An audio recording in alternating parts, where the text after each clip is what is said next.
Good afternoon from Hickory, North Carolina and Durham Field on the campus of Lenoir-Rhyne University, where Carson-Newman and UVA Wise are set to compete in an elimination game in this four-team double elimination bracket. Carson-Newman dropped its opening round game yesterday 8-1. Eagles fell behind early, and the offense never found its groove, suffering a 7-run loss to the 6th-seeded Wingate Bulldogs.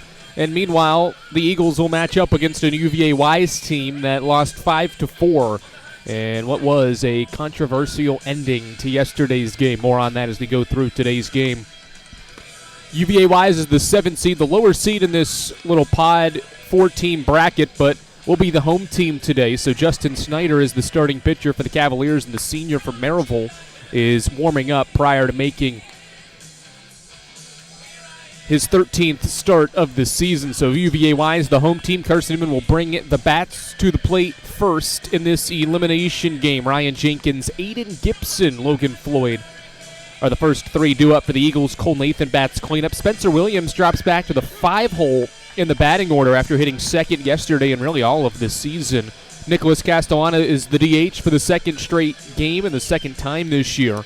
Braxton Smith makes the start in left field after not playing yesterday, and Trey Miller, Frankie Delgado will round out Carson-Newman's lineup in this elimination game against the Highland Cavaliers. Spencer Williams will bat fifth today. First time this year he'll bat lower than third in the batting order. Ryan Jenkins stands in for Carson-Newman, and the Eagles are wearing a navy blue uniform today, gray pants and blue ball caps. Jenkins has his helmet on. He looks at Justin Snyder, UVA Wise's starting pitcher, who gets into his windup, and we're underway at 3:32 p.m. It's a first pitch strike from the righty Snyder, who made a start against the Eagles at the end of March. Went 4 1/3, allowed 3 hits, a run, and walked 3 with 2 strikeouts. 0-1 to Jenkins, breaking ball away. And it's ball 1 to Carson-Newman's shortstop as we get underway. 72 degrees and cloudy. This game starts a half hour past scheduled start time because of an hour-long rain delay in the game prior to this one. 1-1 breaking ball is rolled foul by Jenkins. He was out in front. And the count moves to 1 ball and 2 strikes as we begin things here from Durham Field in Hickory, North Carolina. Two teams trying to extend their seasons beyond this game.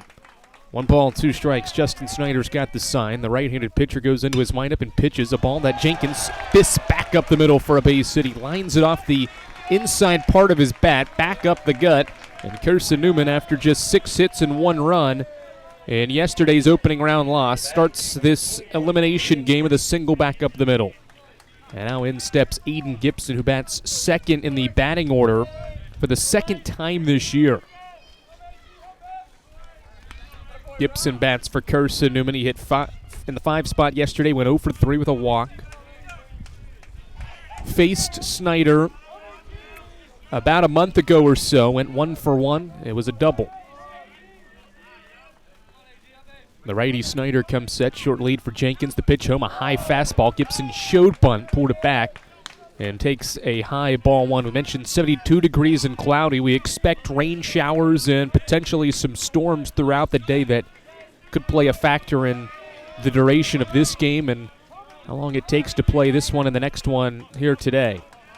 1 ball, no strikes, the set, and the pitch now from Snyder. Gibson bunts it back toward the mound. Snyder charges it, fields, throws to first, play made. Gibson a sacrifice bunt, and that moves Jenkins to second base. Gibson does his job.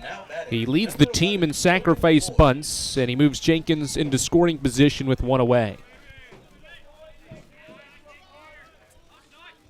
We'll tell you about UVA Wise's defense now. Jaden Ruling, DJ Dixon, Joshua Morgan go left to right in the outfield. Morgan Miller, Nick Badgett at third base and shortstop, respectively. Jeb Hurst is Wise's second baseman, with Josh Smith playing first base, or Jake Smith rather playing first base, and Jacob Boyle catching. He takes Snyder's breaking ball elevated and too high for ball 1.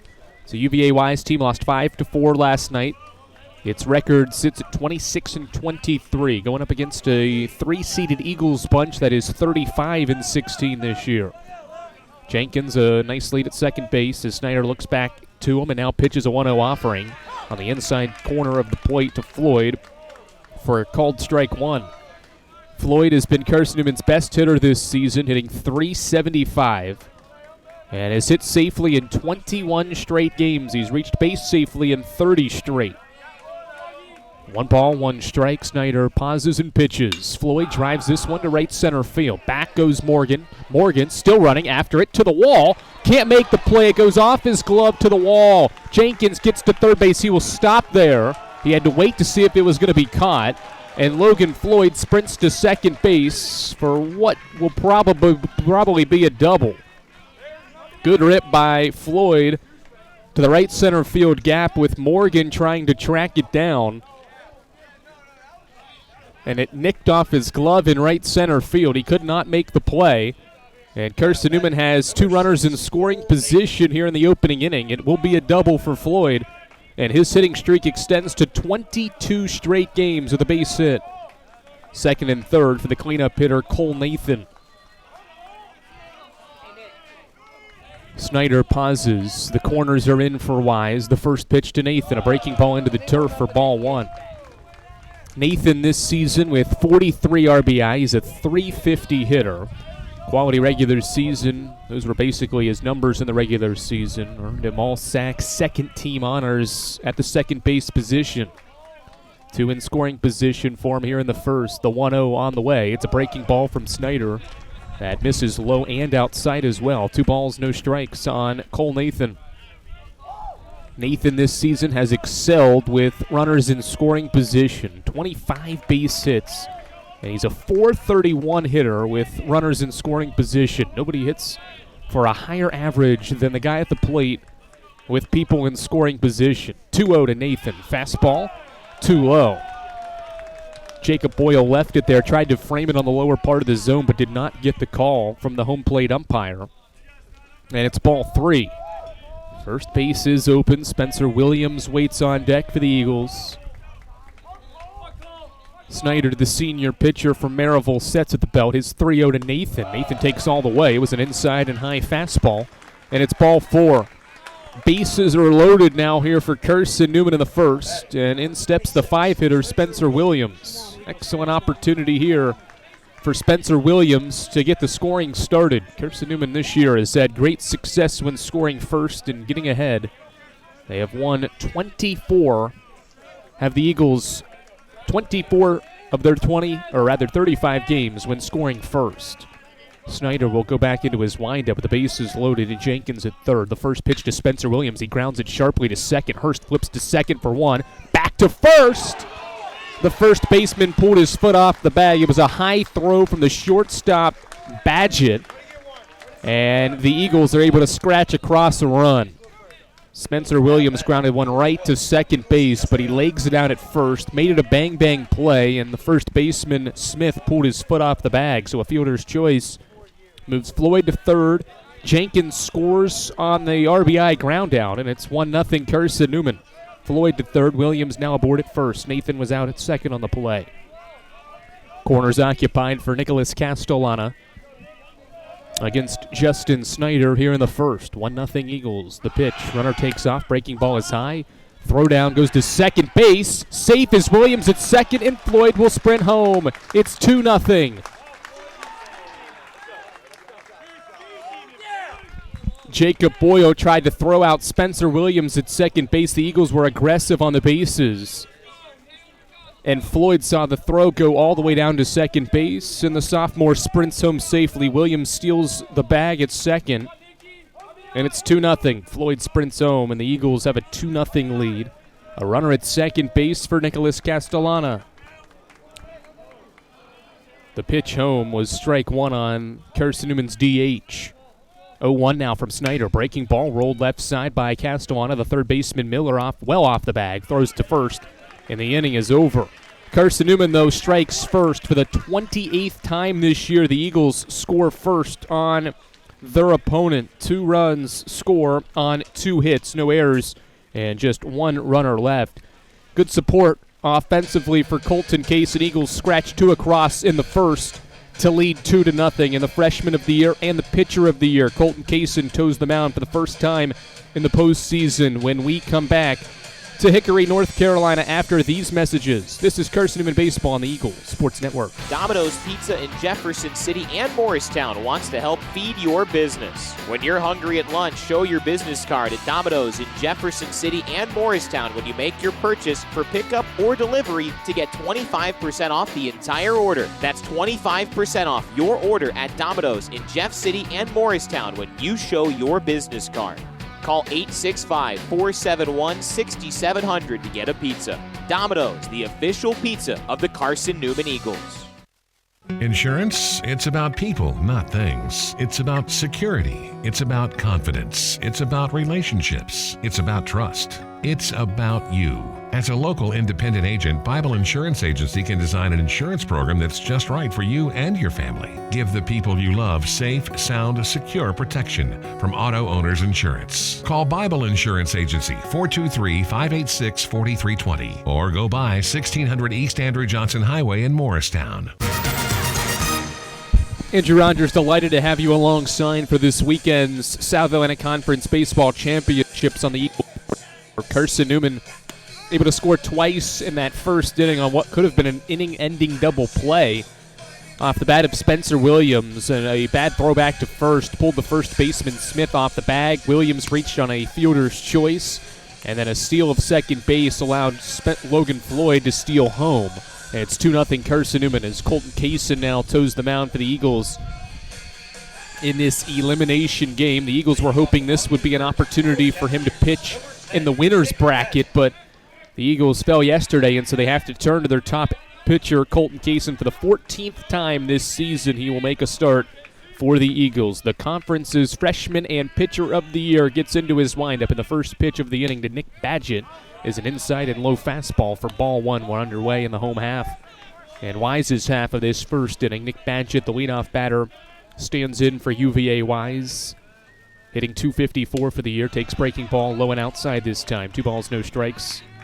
To begin things here, Kaysen makes his 14th start, 12 wins and 1 loss in his 13 regular season starts with 6 complete games. 1-1 on the way. Fastball hit off the end of the bat to shortstop. Jenkins gobbles it up. His throw across is a good one. Knee high to Logan Floyd, who snares it in for the first down of the inning. 1 away, and here comes DJ Dixon. Up next, number 9, DJ Kaysen was outstanding in his freshman regular season, a 2.22 earned run average in 81 innings of work with 83 strikeouts and 16 walks. First offering to the left-handed hitting Dixon is a fastball waist high for a called strike 1. This will be the second time Kaysen pitches against this UVA Wise offense. The rookie was outstanding in the first time around. Line drive to center field. Trey Miller is after it. He dives and he makes the catch. Robbing DJ Dixon of a base hit is Miller out there in center field on a ball that was struck well by the outfielder Dixon, but Miller robs him of a base hit with a diving effort in center field. And there's 2 outs on 4 pitches here in the first. Check that, 5 pitches for Colton Kaysen as the right-handed pitcher gets into his windup, and the first one to Jacob Boyle is a knee-high fastball for strike 1. Kaysen went the distance against UVA Wise, struck out a career-high 13 batters in the 7-inning complete game in the series finale. 0-1 line, the right-handed pitcher gets one rolled over foul down the line at third. This ball flutters foul toward the coach's box along the third base side, and now Kaysen is a pitch away from a relatively efficient opening inning. He has needed just 7 so far to work ahead 0-2 on Boyle and get the first 2 outs of this inning.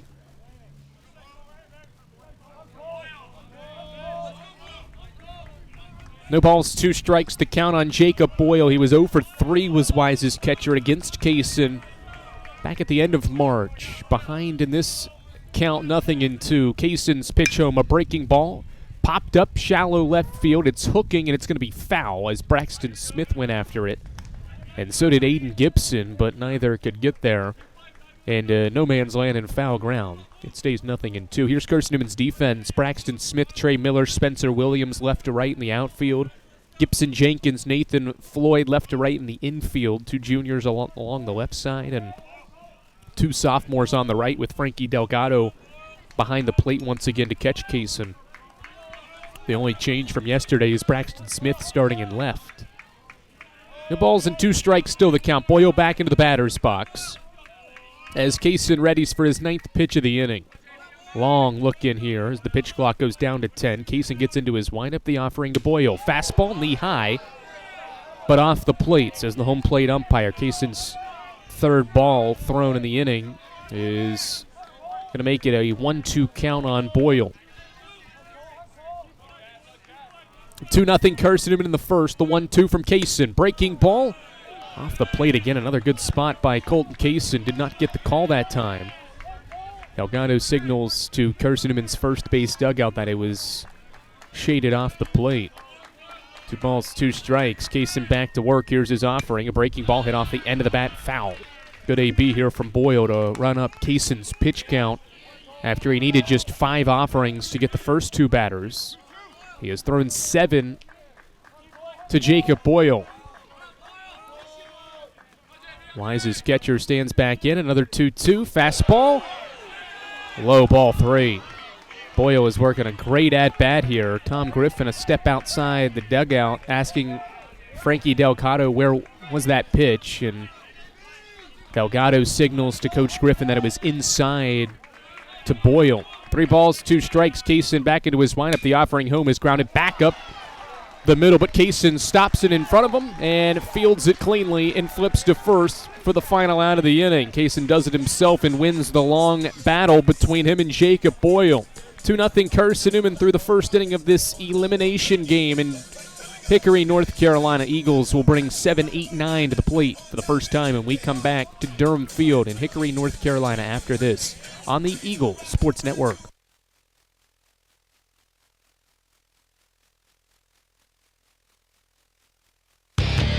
Dorm food got you down? Need a home-cooked meal? Then Lisa's Country Kitchen is for you. Lisa's Country Kitchen has been feeding Carson-Newman students for 15 years. Lisa's has a family-friendly atmosphere all day long, from the morning with her $2.99 breakfast specials to dinner with Lisa's fresh, never-frozen steaks. Carson-Newman students get a 10% discount with their student ID. Lisa's Country Kitchen on Route 92 off Old Andrew Johnson Highway. The best food for the best prices. Looking to make your home more comfortable and affordable? Maybe with a new electric heat pump or new attic insulation? And don't forget new doors and windows. AEC is here to help. We have a quality contractor network, easy financing, and incentives for home upgrades. Plus, AEC carefully inspects every job to ensure the highest quality satisfaction. Visit our website at aeccoop.org for applications, contractor lists, and more details. AEC, power what matters most. We mentioned there was some controversy last night in UVA Wise's 5-4 loss to Lenore-Ryan. Jake Smith hit a ball toward center field in yesterday's game for UVA Wise with 2 outs and a runner on base in a 2-run game that Smith clearly, you could see, I was watching it on the video feed on Flow Sports, but plenty of people in the stands that I had talked to, as well as Carson-Newman's coaching staff, heard the thump off the scoreboard as the first pitch of the second inning to Braxton Smith is too low for ball 1. Clearly hit off the scoreboard, but Smith kept rounding the bases because there was no official signal for that. 1-0 breaking ball from Snyder evens the count to Smith 1-1. It hit off the scoreboard, but the umpires did not make a call, so Smith kept running. Lenore-Ryan's outfielder did not really pay much attention to him running because the ball hit off the scoreboard. He knew it was a home run as well as Smith bounces one foul for strike 2. And then LR's shortstop recognized that Smith was rounding third and threw a laser home, and they tagged out Jake Smith at the plate. For the final out of the game, the umpires ruled that was the end of the game as Braxton Smith lines one sharply, and this ball bounces in front of Joshua Morgan. And that's a leadoff single on a line drive off the bat of the freshman Smith, making his postseason debut to start the second inning. So much controversy in that. It was a protest for about a half hour after the game as well. Brandon Costa, the Wise head coach, was upset and had every reason to be because that ball hit off the scoreboard. It was supposed to be a home run, but the umpires kept the call that was made on the field and said it was just hit off the wall. And so Wise was thrown out at the plate and ended up losing 5-4 off that. Picked to first base. Smith back safely after his leadoff single. Certainly you can't presume that UVA Wise ends up winning that game, but that ties the game at 5, and who knows what happens if that game goes to extra innings. UVA Wise certainly will play with a little bit of a chip on its shoulder here today as Miller swings and pops this first pitch up into the air. Smith was moving on the pitch, so he'll sprint back to first as the catch is made on the mound by the first baseman, Smith. And there's one away. Miller pops out the first out of inning number 2. So you've got a Carson-Newman team that struggled offensively yesterday, did not produce its best effort in really all 3 phases. And then you've got a UVA Wise team that feels like it was robbed of an opportunity to finish off yesterday's game. 2 teams motivated. Certainly you'd have 2 motivated groups anyway in an elimination game, but even more so here in this one as Delgado lines the first pitch to right center field. This ball's going to split the gap and bounce into the glove of the center fielder. Dixon rounding third is Braxton Smith. He's on his horse. There's going to be a play at the plate. The throw is a good one. Out at the plate is Braxton Smith. A great throw from Jeb Hurst. The relay goes Dixon, Hurst to Boyle, and they tag out Braxton Smith trying to score on Frankie Delgado's double to right center field. Eagles being aggressive early on the bases, and Smith thrown out at the plate. Delgado's got himself his first hit here in this conference tournament, a double to right center field, but Smith thrown out 8-6-2 at the plate for the second out of the inning. Now the top of the order, Ryan Jenkins bats with 2 outs. First offering from Snyder, a breaking ball waist high to Jenkins for strike 1. Excellent relay there for UVA Wise to keep this a 2-run game early. Good job by Dixon in center field as well to not allow that ball to get to the wall, but he fielded it off the bounce perfectly as well to be able to make a throw in quickly. 0-1, ground ball sharply left side. It gets underneath Badgett's glove into left field, and Frankie Delgado will get the stop sign at third base. Ryan Jenkins has his second single in as many innings, and it produces an opportunity here for the Eagles to put runners on the corners in the second inning with 2 outs.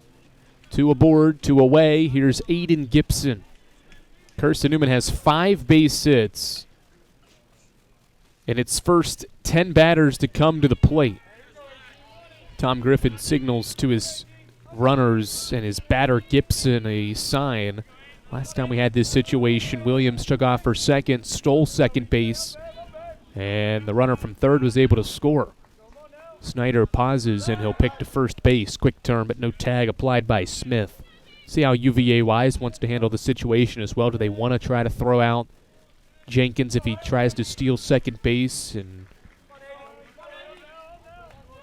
will they try to prevent the run from scoring from third? Pitch gets away from the catcher. Delgado's going to sprint home, head first slide without a play, and it's 3-0. Snyder's breaking ball was away from the catcher Boyle, and Delgado scores on the passed ball, and moving to second is Ryan Jenkins. 3-0 Eagles.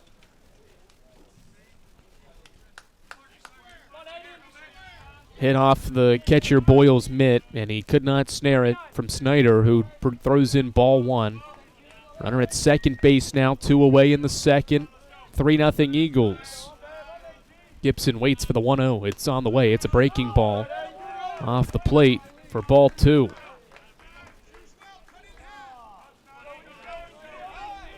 Eagles trying to jump on the Cavaliers early in this elimination game. It's 3-0 right now in the second.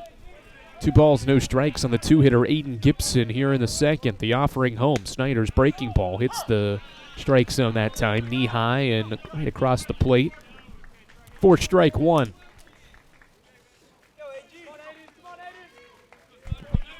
Two balls, 1 strike. Eagles have 3 hits in the inning with their runs scoring on a wild pitch. 2-1 set for Snyder. He pitches to Gibson, and he rolls it foul into the Wise dugout. Nice play by a reserve who had to lean over the railing to snare the chopper, and he did so successfully. 2 balls, 2 strikes, 2 outs. 3-0 Carson-Newman as some rain showers start to come down here in Hickory. Snyder, the senior, sets. He looks at second base. Jenkins has a good lead, and now the pitch home, and it's by Gibson for a strike 3 swinging. Inning over, but Carson-Newman is able to tack on a run thanks to 3 hits in the inning. A run on 3 hits, no errors, 1 left in inning number 2. Carson-Newman extends its lead to 3-0. We move to the home half of the second. Eagles up 3-0. Colton Kaysen back to work for the second after this on the Eagles Sports Network. We love to cheer for our home teams, like the Eagles. It means more when we're rooting for the people we know. Did you know Tri-Lite is your home team internet provider? We're right here in Jefferson City, serving the people we know with our ultra-fast, ultra-reliable fiber broadband network. And we'd love to serve you. Learn more at trilite.net or by calling 833-847-0824. Go Eagles! How do you know you're in a community, not just a town? Well, strangers smile as they walk by. They refill your coffee without you asking. And when you ask directions, people offer to walk you there. Communities give more. The way you know when you walk into First Bank that you are in a real community bank. Great products, direct access to your local bankers, and relationships that can last a lifetime. Don't just have an account. Have a community with First Bank. Member FDIC. Andrew Rogers, glad to welcome you back to Durham Field in Hickory, North Carolina, where Carson-Newman holds a 3-0 advantage in the bottom of the second inning. This is UVA Wise's first ever South Atlantic Conference baseball tournament. They earn a berth on the heels of one of their best seasons in program history. This is UVA Wise's first postseason appearance since they played in the Mountain East tournament in 2019. Lost to Shepherd 5-3 before rallying back for a 5-run win over Fairmont State. They eventually ended their run and their time in the Mountain East by losing to Notre Dame College 4-2. So UVA Wise in this new conference, making their first conference tournament as a member of the South Atlantic Conference. 0-1 so far. First pitch was a swing and a miss. Second one is as well, from Joshua Morgan against Colton Kaysen, and it's quickly no balls and 2 strikes on UVA Wise's cleanup batter. The righty Kaysen goes back to work. His 0-2 is on the way. Breaking ball low and outside. Didn't fool Morgan that time, and the count moves to 1 ball and 2 strikes. We mentioned yesterday I am parked underneath the bleachers here at Durham Field. 1-2 quickly. Kaysen's working efficiently, and he pumps a fastball in the inner corner for called strike 3 looking. One away. Hard to even say anything between pitches because Colton Kaysen's in an early groove. Out on the mound. Pitch clock gets 2 seconds in, and Colton Kaysen fires a fastball that's fouled back into the netting for strike 1 to Jaden Ruling. 0-1. Kaysen quickly back to work. The righty's 0-1 offering. Fastball outside that time. 1 ball, 1 strike. Ruling was 0 for 3 yesterday. Did score a run. His run scoring effort came in the second inning on Morgan Miller's triple. Line drive to right field. This ball will hang up for Spencer Williams. And that's the second out of the inning. 5 up, 5 down to start Colton Kaysen's first career postseason tournament. And now Jake Smith, who had his fly ball into center field last night robbed of a home run by the umpires. He'll stand in for the first time with 2 outs, looking for Wise's first base runner, and he swings and misses at the changeup from Kaysen for ball, or rather strike 1. The ball's in a strike. Kaysen's thrown 20 pitches to the first 5 batters of this game. 0-1 wide. The righty's offering a breaking ball that bounces into the turf. 4 ball 1.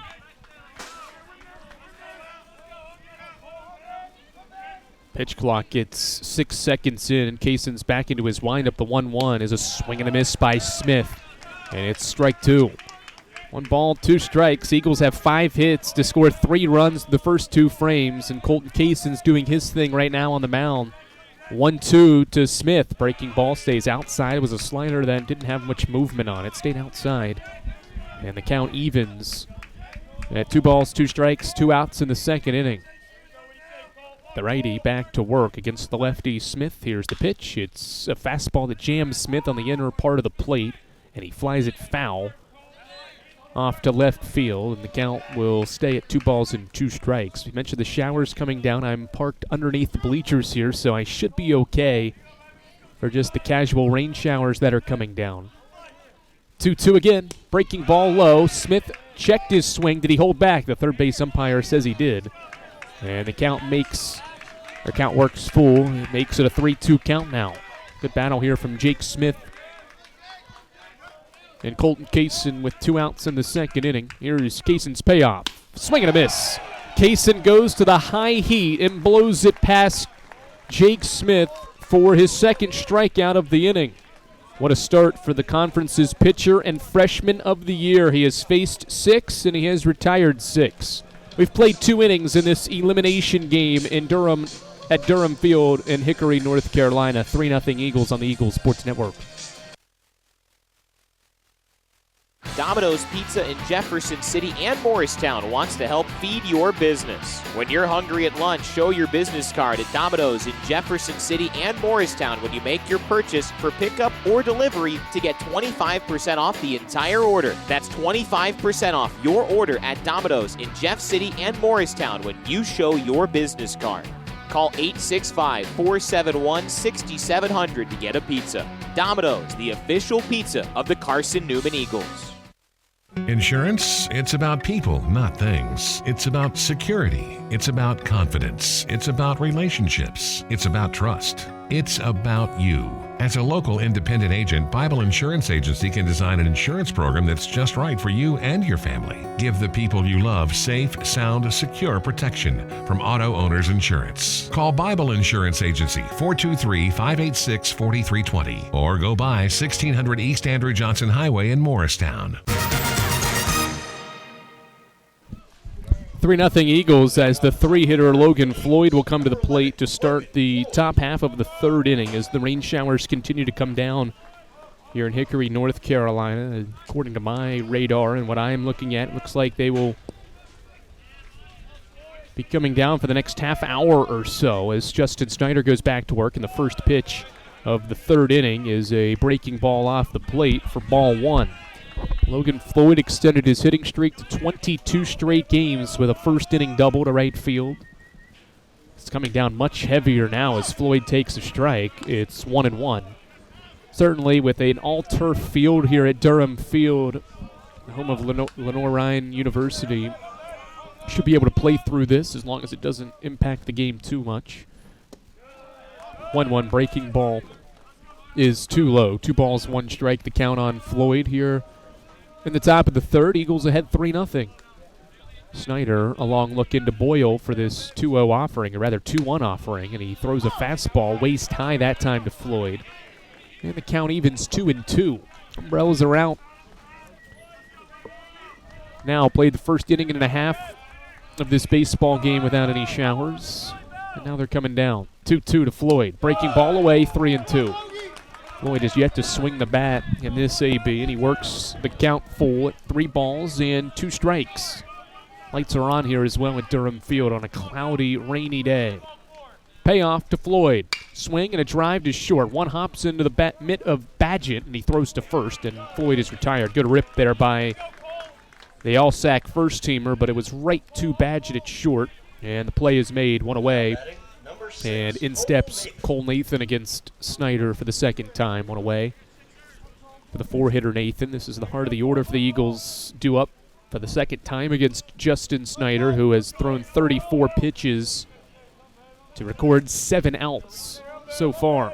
First one to Nathan, breaking ball knee high is called strike 1.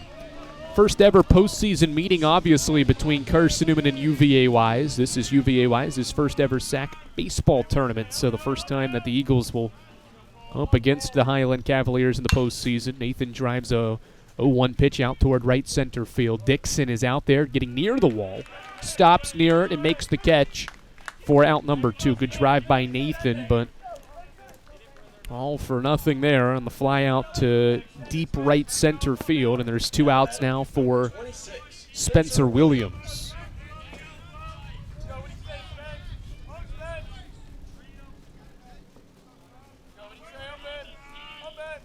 Williams shows bunt. The fastball from Snyder's too high for ball one. Wise has shifted a little bit defensively, so Miller had a late charge from third after that one. He's playing more of a true shortstop. The shortstop Badgett plays near the second base bag as Williams waits on a 1-0 and drives it on the ground right side. Back picked by the first baseman Smith, and he takes it to the bag himself for the final out of the inning. Good work there from Justin Snyder in the top of the third inning. He retires the side in order. A couple of ground outs and a fly out. And the Eagles send just the minimum to the plate and go down in order for the first time. 3-0 Carson-Newman. Colton Kaysen back to work for the home half of the third when we come back on the Eagles Sports Network. Dorm food got you down? Need a home-cooked meal? Then Lisa's Country Kitchen is for you. Lisa's Country Kitchen has been feeding Carson-Newman students for 15 years. Lisa's has a family-friendly atmosphere all day long, from the morning with their $2.99 breakfast specials to dinner with Lisa's fresh, never-frozen steaks. Carson-Newman students get a 10% discount with their student ID. Lisa's Country Kitchen on Route 92 off Old Andrew Johnson Highway. The best food for the best prices. Looking to make your home more comfortable and affordable? Maybe with a new electric heat pump or new attic insulation? And don't forget new doors and windows. AEC is here to help. We have a quality contractor network, easy financing, and incentives for home upgrades. Plus, AEC carefully inspects every job to ensure the highest quality satisfaction. Visit our website at aeccoop.org for applications, contractor lists, and more details. AEC, power what matters most. Andrew Rogers, glad to welcome you back to Durham Field in Hickory, North Carolina. Carson-Newman leads UVA Wise in this elimination game. The score is 3-0 Eagles as the Cavaliers are set to bring the bottom three hitters of their order to the plate. Morgan Miller, Matt Fry, and Jeb Hurst. The three scheduled hitters for UVA Wise, who has not been able to get a base runner yet against Colton Kaysen. They have sent 6 to the plate, and all 6 have been retired. Morgan Miller tripled in a run yesterday for the Cavaliers in the second inning, and he stands in to wait on the first pitch of the inning. It's a Kaysen fastball too low for ball one. Miller had a good day at the plate yesterday. He's one of 2 players with multiple hits. Miller had 2 hits and 4 at-bats. In the loss yesterday to Lenore Ryan. 1-0 pitch is a fastball to Miller. It's called strike one at the knees. 1 ball and 1 strike. Wise got 6 2/3 innings from Spencer Powell in a losing effort, but he was terrific. 1-1, popped up foul back behind home, and Miller falls behind 1 ball and 2 strikes. So some really good pitching in the South Atlantic Conference yesterday. Colt Wilkins threw a 9-inning complete game shutout to defeat Coker in the opening round over in Salisbury. Keelan Hoover went the distance for Wingate against Carson-Newman yesterday. 1-2, fouled back again by Miller. So we had 2 complete games across 4 South Atlantic Conference tournament contests. And really all around, no starting pitcher that towed the mound really had a poor effort for those that went the distance or went deep into their outings. Still a 1-2 count. Miller waits on it. Kaysen throws a breaking ball, and Miller swings and misses. 3rd strikeout for Colton Kaysen. 3rd in the last 4 batters he's retired. And in steps Matt Fry. Colton Kaysen continuing to show why he is one of the more elite pitchers in Division II this season. First offering to Matt Fry. A slider across the plate for strike 1. Kaysen's been efficient as well. 32 pitches for the first 7 outs of the game. 0-1. Swing and a miss. Matt Fry all over the place on that swing. That ball bounced before the plate. And he swings and misses. It got so far away as well from Delgado. Tom Griffin had to come out of the dugout to get it. Kaysen quickly back to work is 0-2 to Fry. Fastball too high. Good offering there from Kaysen, but it just misses, and the count moves to 1 ball and 2 strikes. 7 up, 7 down start for the freshman of the year and pitcher of the year. The 1-2 to Fry, a ground ball to third. Gibson waits back on it, a long throw across the diamond, a low one. Floyd can't scoop it out of the turf. And UVA Wise will have its first base runner of the game. We'll see how that one is ruled.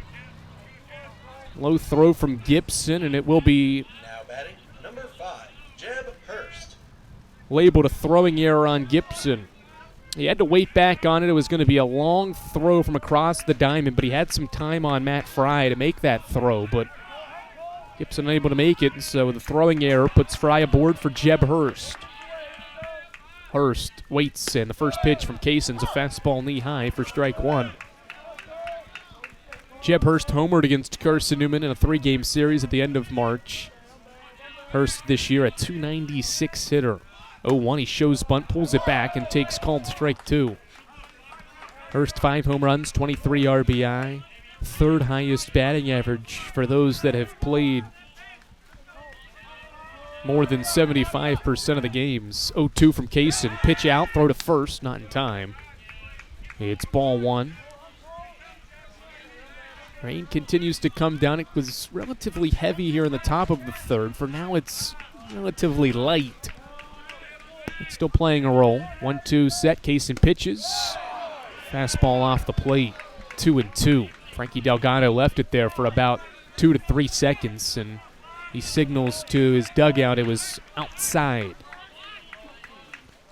2 balls, 2 strikes. Runner at first, 1 out in the third. The rookie of the year, Kaysen, sets and pitches. Fastball.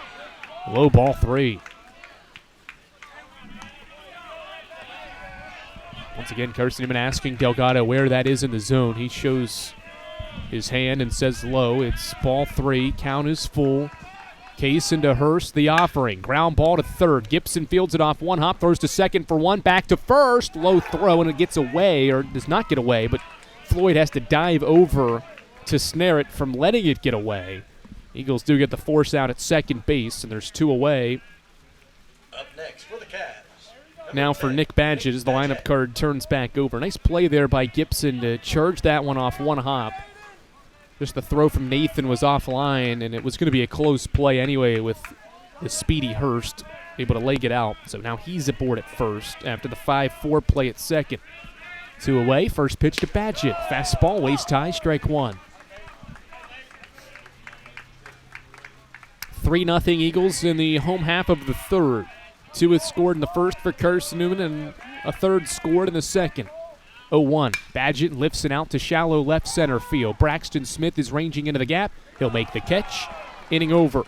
UVA Wise gets its first runner of the game on a throwing error by Aiden Gibson, but that runner is left on base. We've played a third of this elimination game. It's Carson-Newman 3 and UVA Wise nothing. This is the Eagle Sports Network. We love to cheer for our home teams, like the Eagles. It means more when we're rooting for the people we know. Did you know Tri-Lite is your home team internet provider? We're right here in Jefferson City, serving the people we know with our ultra-fast, ultra-reliable fiber broadband network. And we'd love to serve you. Learn more at trilite.net or by calling 833-847-0824. Go Eagles! How do you know you're in a community, not just a town? Well, strangers smile as they walk by. They refill your coffee without you asking. And when you ask directions, people offer to walk you there. Communities give more. The way you know when you walk into First Bank that you are in a real community bank. Great products, direct access to your local bankers, and relationships that can last a lifetime. Don't just have an account. Have a community with First Bank. Member FDIC. 3-0 Eagles. Nicholas Castellana will lead off the 4th inning against Justin Snyder, who has gone 3 innings so far and allowed Carson-Newman to hit the baseball 5 times. All 3 runs to score against Snyder are earned. He's walked a batter and struck out a batter. 3 runs on 5 hits for an error for Carson-Newman. No runs, no hits, no errors for UVA Wise as we get ready to start this 4th inning. Elimination game. The winner will play right after this and play against a Wingate team that lost 8-2 to the host Lenore Ryan earlier today. Swinging a foul ball back by Castellana, and it's strike 1 on the foul back by Carson-Newman's DH Castellana, who grounded out to end inning number 1. 0-1 bounces into the turf. It's low for ball 1. Count evens.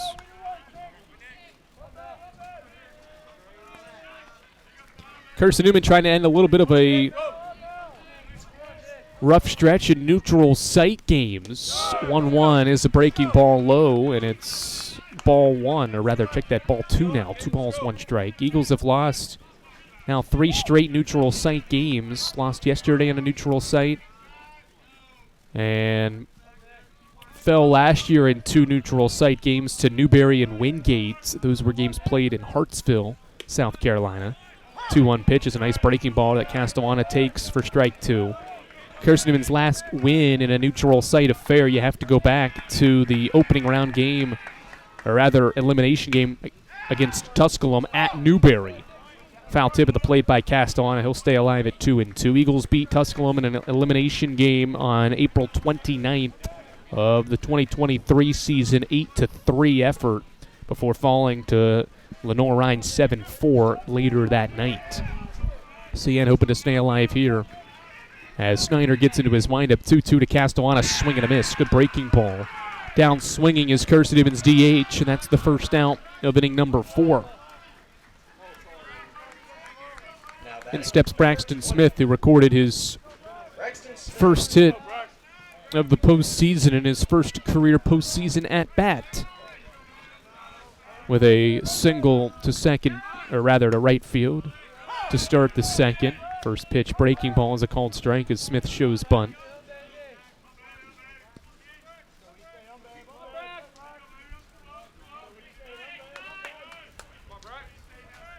Snyder's got the sign from his catcher Boyle. The right-handed pitcher gets into his windup. 1-1 breaking ball crushed over the third baseman Miller into left field for a base hit. Braxton Smith rounds first base, long turn, and he'll sprint back to first base, and he's got himself a 1-out single to left field. Well, what a start to the day for Braxton Smith. Did not play yesterday, and proving right now why he should be playing with a single to left field. He's 2 for 2, and now here comes Trey Miller. Carson-Newman has matched its hit total from yesterday, already with 6 hits, and we're in the 4th inning. The Eagles have more runs today than they did yesterday as well. Runner at first, 1 out. Miller shows bunt. Snyder's pitch is a high fastball, and it's ball 1. Carson-Newman won the 3-game series against UVA Wise back at the end of March, and a series played in Jefferson City. A low-scoring series. Eagles won both of its games by a 5-1 tally, and UVA Wise's win, or rather a 5-1 and a 6-2 tally. The doubleheader was played, and were both 5-1 scores. UVA Wise won the first game of the doubleheader, and then the Eagles won the second game 5-1. 1 ball, no strikes. It was a pickoff attempt to first base. Smith back safely, and now the 1-0 to Miller. He shows bunt, pulls it back, and takes a called strike 1. Carson-Newman has had great success in the South Atlantic Conference Baseball Tournament. It has won a game in the conference tournament each of the last 4 seasons. Hoping to do that and extend that streak here in this elimination game as Smith dives back safely. Will have to make their way through this 4-team double elimination bracket, through the loser's bracket after losing yesterday in the opening round 8-1 to Wingate. 1-1 set for Snyder. He'll pick back to first again, and Smith back safely on a head-first dive.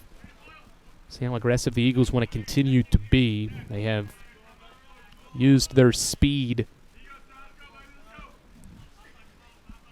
effectively. There's a discussion at home plate. Jacob Boyle and Trey Miller were chatting with the home plate umpire about the count. Should be 1-1. The fastball was high on the first pitch, and then Miller took a breaking ball for strike 2, or strike 1 in the second pitch of the at-bat, and there's been 3 pickoffs since. And it is going to be 1-1. Boyle and Miller having a laugh about it. Boyle was trying to help his pitcher out and make it strike 2. Miller has a laugh with Jacob Boyle, and now we'll get back into the batter's box, still with a big smile on his face. 1 ball, 1 strike, 1 out, runner at first base, 3-0 Carson-Newman in the 4th. Snyder sets and pitches. Miller out in front of the breaking ball, strike 2 swinging. Now it's strike 2. 1 ball, 2 strike count. Miller steps out for a second. Tom Griffin in his 20th season coaching the Eagles gives out the signs, and now Smith gets his lead. Miller back into the batter's box. Pitch clock down to 4. Snyder pitches, and Miller pops it up foul. Back behind the first base dugout and out of play. UVA-wise in the white uniforms today. Home white for the Cavaliers. They are the home team in this elimination game. And they trail Carson-Newman 3-0 in the top of the 4th. Runner at first is Smith after his 1-out single. Miller waits, and the 1-2. Miller crushes it off the bat, hooking down the left field line. It bounces in fair territory for a base hit. It gets away from the left fielder. Smith rounding third. He will score. Trey Miller's on his horse. He rounds third, and he gets the stop sign late and will sprint back to third. 4-0 Carson-Newman. We'll see how this is ruled. It's probably going to be a double and an error, as that ball was misplayed and left by Jaden Ruling. He tried to field it quickly off the 1 hop, and it got underneath him and all the way to the wall, and Miller sprints to third, and now time called, and the Cavaliers want to chat things over with just 1 out in this 4th inning. On the scoreboard, it has been labeled a 7th hit for Carson-Newman. Live stats have not officially updated. We'll see. It could be a triple for Trey Miller. Tough play and left on the line, but my presumption it'll be a double and an error. But regardless, it's an RBI for Trey Miller to score Braxton Smith to make it 4-0 as UVA-wise starts to get an arm loosening down the left field line of the bullpen as Carson-Newman has pushed its lead to 4 runs.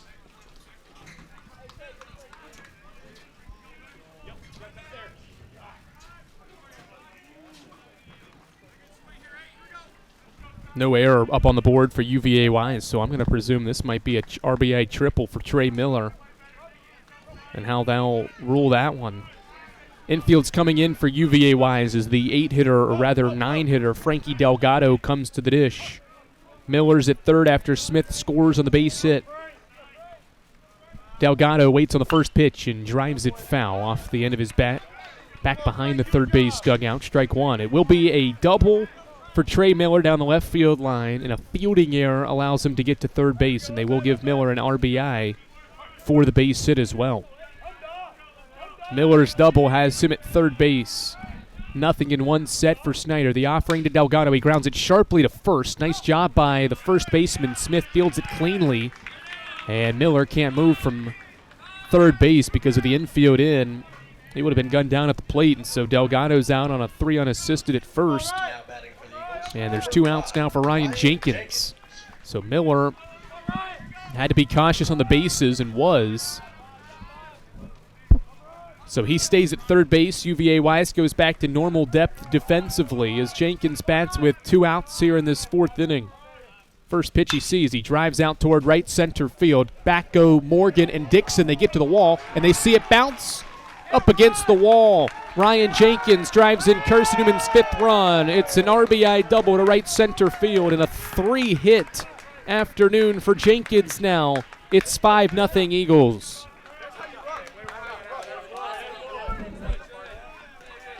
Carson-Newman's 8th hit of the ball game.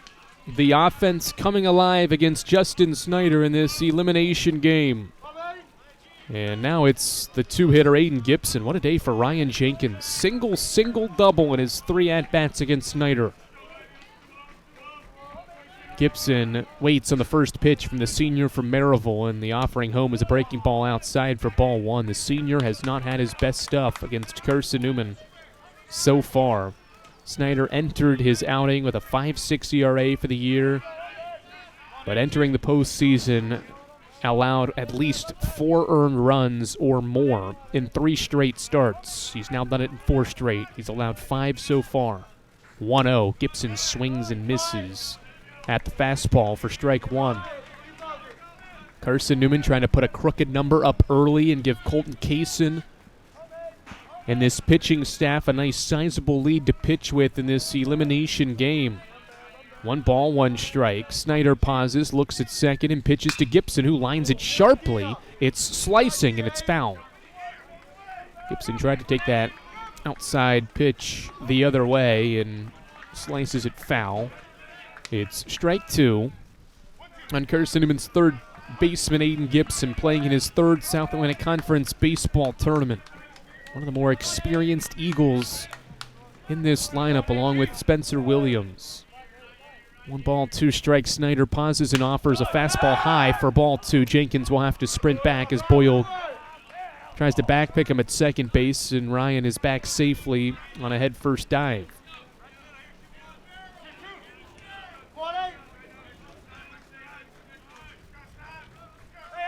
Rain continues to come down relatively light here in this 4th inning that has seen Carson-Newman score 2 more runs. 2-2 pitch on the way. Gibson takes high and away. Ball 3. 3 balls, 2 strikes.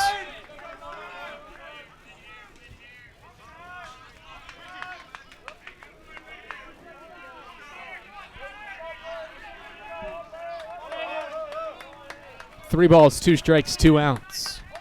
Jenkins at second base. Long pause, and now Snyder pitches, and Gibson swings and misses at the changeup into the turf. Strike 3 swinging, inning over. But Carson-Newman does more damage and extends its lead in the 4th inning. 2 runs score on 3 base hits. RBI doubles from Trey Miller and Ryan Jenkins, making a 5-0 Carson-Newman advantage as we head to the home half of the 4th. After these messages, this is Carson-Newman Baseball, and it's on the Eagle Sports Network.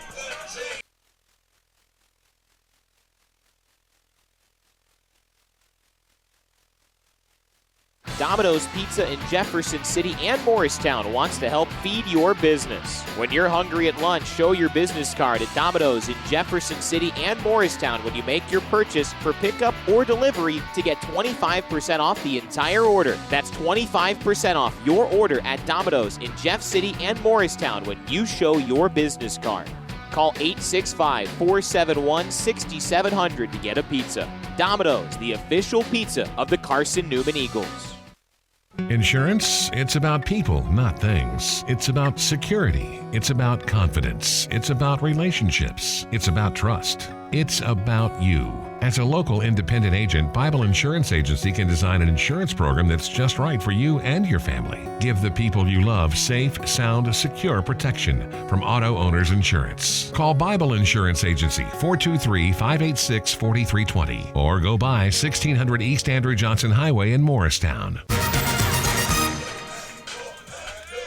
Good work by Carson-Newman's offense through the first 4 innings of this baseball game. Eagles have compiled 8 hits to score 5 runs after recording just 6 hits and scoring just 1 run in yesterday's opening round loss to Wingate. The offense has been there so far to give a nice, comfortable lead for Kaysen to go back to the mound with.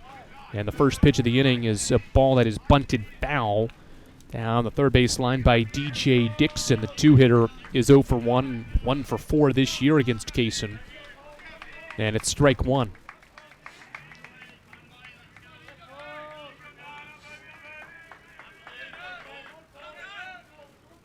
No balls and a strike on DJ Dixon. He flew out against Kaysen in the first. 0-1. Fastball elevated too far high and also outside. Makes it a 1 ball and 1 strike count to the leadoff batter in the 4th, DJ Dixon. Next one in. Breaking ball. Low and into the turf. 2-1. Colton Kaysen has 12 wins. He is 1 off from tying the program's single season mark for wins in a year. Ground ball back up the middle, base hit. Hard hit by Dixon, and that is the first hit for UVA Wise. It's a leadoff single here in the 4th inning. And now Jacob Boyle. That is something, by the way, that Kaysen has seen happen often to him this year. Leadoff batters have had great success. The first batter of innings hits .380 for the year against the freshman. First hit of the game is a DJ Dixon single up the middle, and now Jacob Boyle swings and fouls the first one back for strike one. Kaysen has 12 career wins all this season in his freshman campaign. One away from tying the single season mark for wins in a year. Matt Husky did it during the 2002 season. He has the program's Division II record for wins in a year with 13. 0-1 pause for Kaysen, and he pitches a breaking ball into the turf, blocked by Delgado for ball one. 6 complete games, tied for the second most, only behind Vince Apicella in the 2016 season. He had 7 that year. Kaysen's ERA is tied for 6th lowest in program history. 1-1, drive to right center field. Boyle gives it a ride. Williams going back to the wall. We'll stop there, and he makes the catch moving to his right.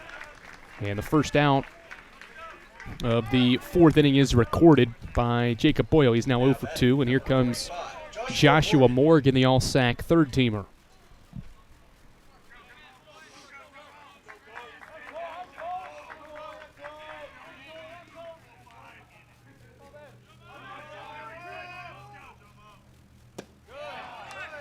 Swing and a miss on the first offering to Joshua Morgan on the changeup from Kaysen. It's quickly 0-1. Runner at first is DJ Dixon here in the 4th after his leadoff single gives Wise its first hit of the game. 0-1 pause. Kaysen pitches high with the fastball this time.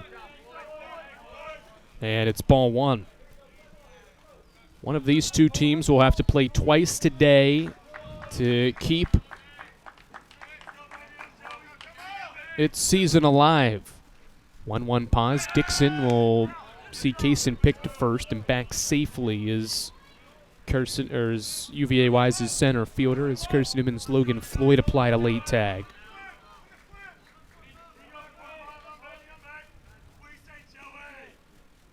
One pause for the freshman. Pitch home. Runner takes off. It's a strike. Throw down to second base. Nice tag by Nathan. And Dixon caught stealing. An excellent throw from Delgado. Perfectly placed right in front of the second base bag. And Nathan applies the tag for the second out of the inning. Wonderful job by Delgado and Nathan. And now Kaysen just misses with a 1-2. 2 balls, 2 strikes, 2 outs now.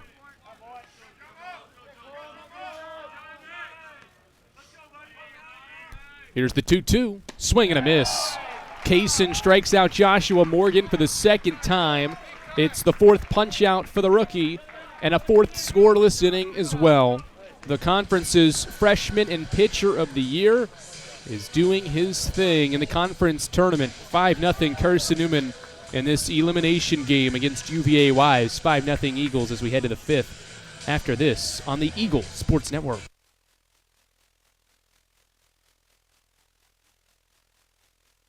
We select our insurance companies the same way you do, very carefully. When you work with us, you can count on receiving fast, courteous, and professional service and quality protection through Auto Owners Insurance. For a no-problem approach for your life, home, car, and business insurance needs, ask us about the No Problem Company, Auto Owners Insurance. Call Bible Insurance Agency at 423-586-4320 or go by 1600 East Andrew Johnson Highway in Morristown, serving the Lakeway area's insurance needs since 1931. We love to cheer for our home teams, like the Eagles. It means more when we're rooting for the people we know. Did you know Tri-Lite is your home team internet provider? We're right here in Jefferson City, serving the people we know with our ultra-fast, ultra-reliable fiber broadband network. And we'd love to serve you. Learn more at trilite.net or by calling 833-847-0824. Go Eagles! Carson-Newman leads UVA Wise 5-0 as Logan Floyd will get set to lead off this 5th inning for the Eagles. 3, 4, and 5 will lead off the 5th inning, same part of the order that led off the 3rd inning for Carson-Newman, and they'll do it against a new pitcher for UVA Wise. Their usual weekend number 3 starter, Houston Sarvis, is warming up to make his first career relief appearance. The freshman this season, or rather sophomore this season, from Franklin, North Carolina, has a 4.6 ERA, a 3-5 win-loss record with one complete game this year. 60 in the third innings, the most on the club. 51 strikeouts and 21 walks. The Eagles hit him well the first time around that he pitched against Carson-Newman. He did go the distance in the 6-inning effort, but gave up 10 hits, 5 runs, 5 earned runs. No walks, and he struck out 3. Eagles won that game 5-1. He was Colton Kayson's pitching matchup in that series finale at the end of March, so he toes the mound. And we'll try to calm down Carson-Newman's bats that have 8 hits through 4 innings. First pitch of the inning to Logan Floyd is a fastball too high above the hands to Floyd for ball 1. Logan Floyd has extended his hitting streak to 22 straight games with a double in the first inning as he drives one out toward left center field. It was a low fastball that he golfs to the gap, and back goes Dixon to the wall, and he'll make the catch. If Floyd is a little bit higher on that baseball, that is probably his 5th home run of the year, but he got under it too much. Long fly out to left center field for the first out of the inning, and now Cole Nathan. Floyd's 22-game hitting streak, obviously the longest this season, the longest in the last 15 years. Just him and Mills Rogers have hitting streaks above 20 games in a row over the last 15 years of this program's history. Breaking ball from Sarvis is strike 1 to Cole Nathan here in the 5th. Eagles by 5 with 1 out. Next one to Nathan. Fastball jams him on the inner half, and he fights it foul. Back behind the first base bag and out of play.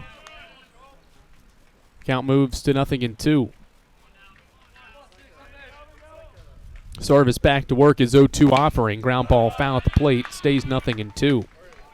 So Lenore Ryan will wait, and they will have more than 24 hours off. Well, really, probably 22 hours when it's all said and done. Their game earlier ended about 2:30-ish, and they will wait till tomorrow at 1 o'clock to play either Carson-Newman, UVA Wise, or Wingate. Another 0-2 from Sarvis, breaking ball into the turf, ball 1. It was low and outside on the 0-2 delivery. Whoever makes it to that final day will have to beat the Bears twice. No balls, 2 strikes. Sarvis into his windup, the pitch home. Fastball, swing and a miss. Good offering that time. Nathan comes up empty. And that is the second out of this 4th inning, or rather 5th inning. Spencer Williams will bat for Carson-Newman with 2 outs, sitting in the 5 spot for the first time this year. Wingate has already used its top 2 starting pitchers, as the first one to Williams is an elevated fastball for ball 1. Wingate used Keelan Hoover yesterday against Carson-Newman. He went the distance, and they used Colin McDougall, their number 2 starter, in a losing effort to Lenore Ryan earlier today. 1 ball, no strikes. Sarvis winds and offers, and Williams throws one out toward left center field. This ball slicing, it gets by Dixon. It bounces in to the turf for a base hit. Great effort by Dixon, but Williams able to just flare one to left center field, and it drops in for a base hit. 2-out single for Williams, his first hit of the game, and Carson-Newman's 9th hit. Now here comes Nicholas Castellana. So the Bulldogs, continuing to talk about them, they will have to turn to a 3rd starter, and as will Carson-Newman as pick goes to first. Williams back safely. Eagles have not used Jackson Underwood this weekend. A couple other long relievers that Carson-Newman has not used. There's plenty of guys available.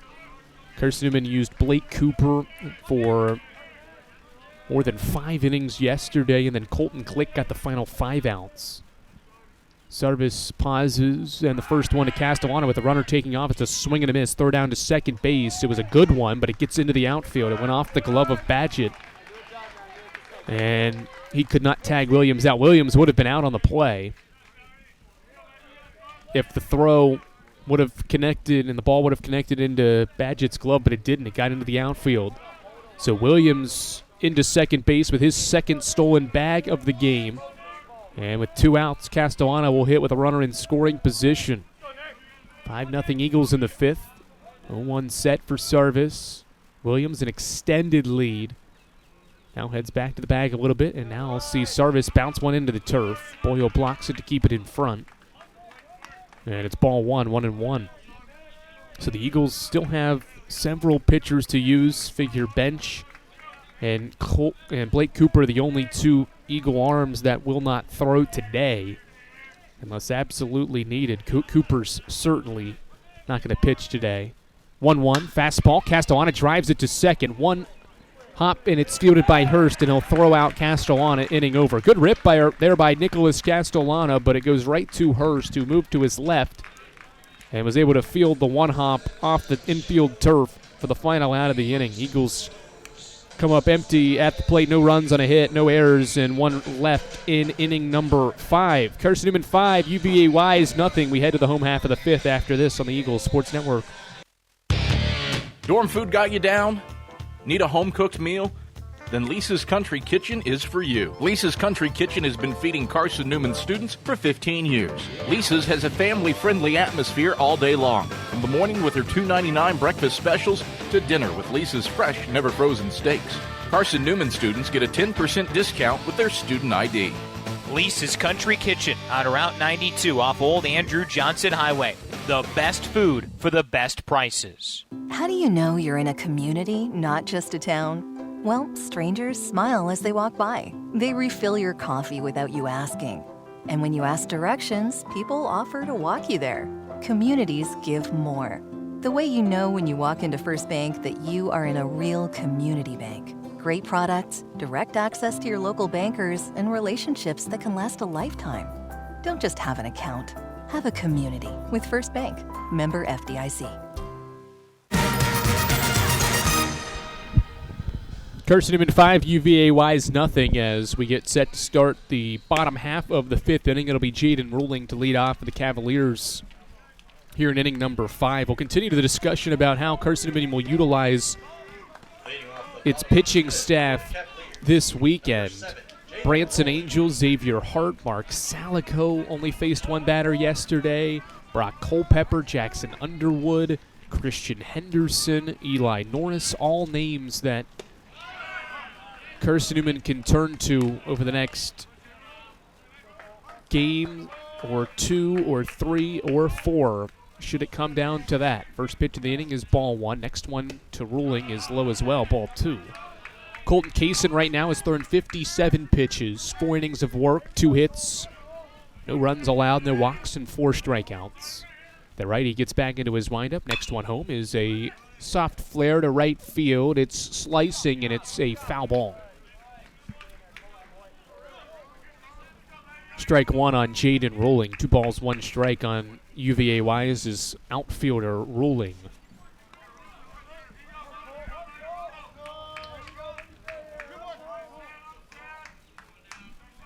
Kaysen back to work. 2 balls, 1 strike. The pitch to Ruling. Elevated fastball, 3-1. Ruling flew out against Kaysen in the second inning. He went 1 for 3 against Kaysen back on March 30th. 3-1 offering. Fastball, knee-high fastball. Ruling almost threw his bat toward the third base dugout. Instead, will keep that in his hands, and he'll stand back in against Kaysen, who's quickly into his windup. The payoff to Ruling. Swinging a ground ball softly to third. Gibson plays it off 2 hops, throws to first. A strong laser throw. Chest high to Logan Floyd, and the first out of the inning is made by Aiden Gibson. That was not an easy play, and Gibson was able to make it on a ball that took 2 hops off this infield turf. 1 away, and here is Jake Smith. 1 out in the inning. Now the first one to Smith is a changeup away on pitch 61 for Colton Kaysen. 1 ball, no strikes. The rookie of the year and pitcher of the year in the league back to work, and his 1-0 fastball is called strike 1. Colton Kaysen becomes the program's first freshman of the year, and he becomes the program's second pitcher of the year as well. 1-1, swinging a foul back, strike 2. First pitcher of the year was Brett Hans in the 2008 season. That was Carson-Newman's last NCAA tournament appearance as well. second time, obviously, as well, that Carson-Newman has had a pitcher of the year under Tom Griffin. High fastball makes it 2-2 to Smith. Colton also becomes the first ever player in the South Atlantic Conference to win 2 individual awards in 1 year. 2-2. Breaking ball stays outside, and it's a 3-ball, 2-strike count. Freshman of the year and pitcher of the year for the Benton, Tennessee native. Another payoff, this one to Smith. Called strike 3. Kaysen drops in the slider and gets Smith looking for the second out of the inning. Strikeout 5 for the pitcher of the year, and there's 2 outs here in the 5th. Kaysen has retired 4 in a row. He continues to be terrific for Carson-Newman. That is his 88th strikeout of the year. And with 2 away, faces the 7-hitter Morgan Miller. And the first pitch is a fastball for strike 1. Well, up until a Catawba start for Kaysen, he had 7 straight starts, allowing 2 runs or less. Miller trying to bunt for a hit. Kaysen will field it himself. He sets, pitch, throws to first, and safe at first is Morgan Miller. He beats it out. Infield single. Looked like that was an out at first base, but the first base umpire rules that Miller was able to beat out the throw to first from Colton Kaysen. Now batting, number 6, Matt Fry. Bunt single for Miller, his 3rd hit of the tournament. And now with 2 outs, it's Matt Fry. See if that's some momentum for UVA wise. That looked to be a good play from Kaysen. Thought he had the final out there. First one to Fry is a knee-high fastball for strike 1. Kaysen had 7 straight starts, though, in conference play, or from February into mid-April, in which he had allowed just 2 runs or less to score. Inside slider misses for ball 1. 1 ball, 1 strike count. It started in a start against Emory and Henry, and then went up until that Catawba start. He allowed 3 runs on 8 hits. 0-1 set, Kaysen slider misses off the plate. Strike zone's been a little tight. Tom Griffin asking again where that one was on the plate. Delgado signals it was outside for ball 2. 2 balls, 1 strike. The offering from Kaysen. Fastball again in there for strike 2. 2 balls, 2 strikes, 2 outs in the 5th. Wise with a 2-out runner aboard at first in Miller. Kaysen pauses. And he'll pick the first. Miller back safely without a dive. He sprints back and sneaks his right foot in there.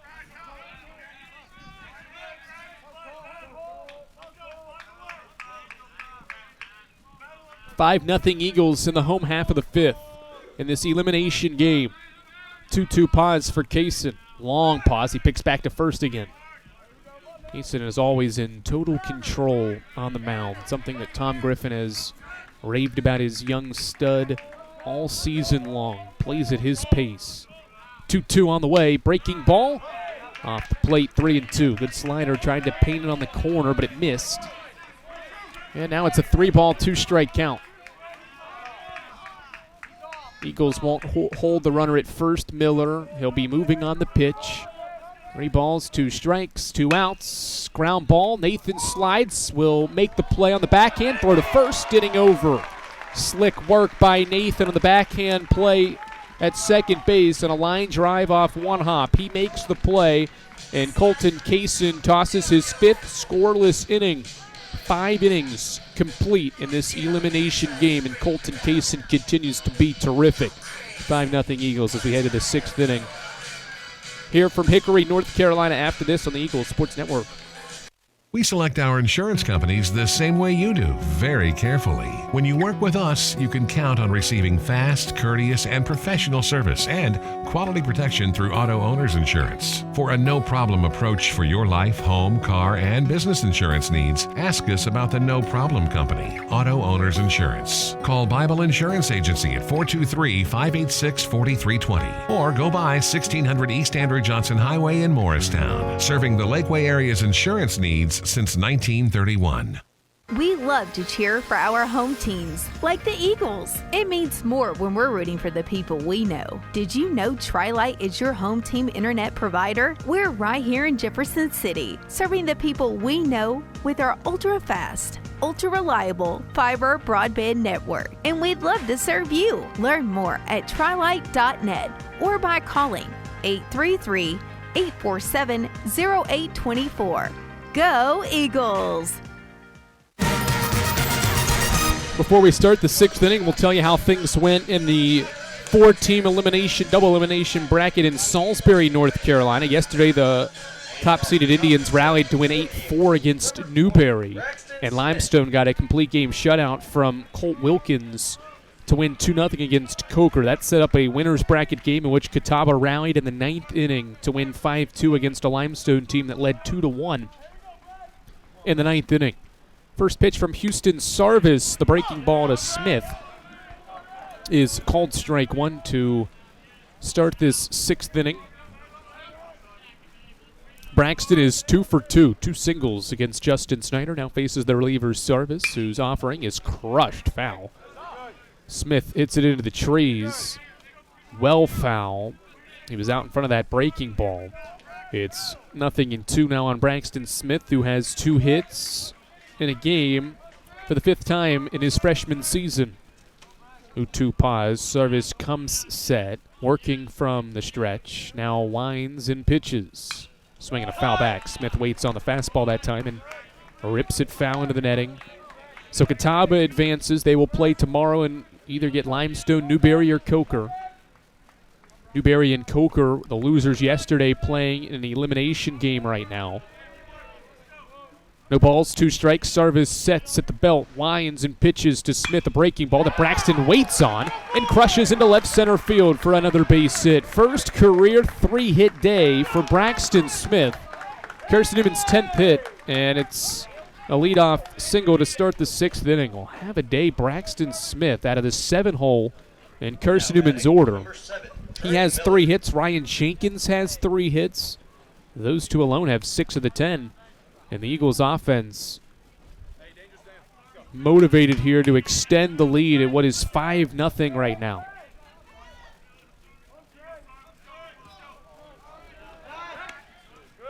Picked to first base and back safely is Braxton Smith. Don't have a score update between Coker and Newberry, 2 teams that are fighting to extend their seasons.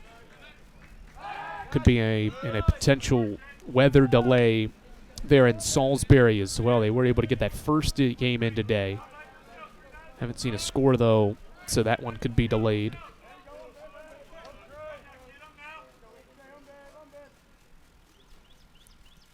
High fastball. Sarvis airmails his catcher Boyle, and that will allow Smith to sprint to second base. That was really high from Houston Sarvis. Wonder if it slipped out of his hands or what. And he will ask for a new baseball.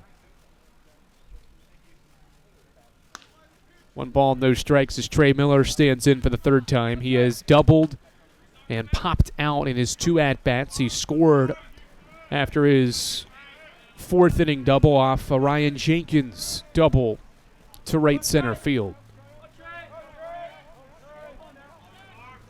1-0 set for Sarvis. Corner infielders in as Miller waits and takes a called strike 1.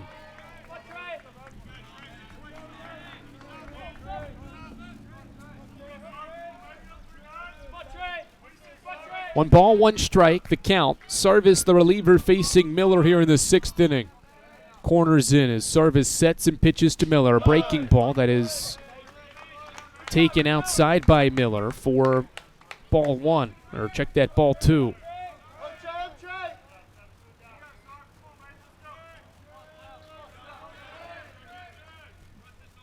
2 balls, 1 strike. Sarvis comes set. He looks at Smith at second, and now the pitch to Miller. Miller out in front, crushes it to left field. Back goes left fielder, rolling. He gets to the wall. It bangs off the wall. Smith had to wait. He will sprint to third base. Miller sprints to second base, and he's got his 2nd double of the game. Carson-Newman's 11th hit. Trey has his 2nd double, his 2nd hit. Smith to third, and it's 2nd and 3rd with 1 out. Or check that, nobody's out in this inning. Single double to start the frame, and now Frankie Delgado will step to the plate and have to wait a second as Jacob Boyle is out to chat with his pitcher, Sarvis.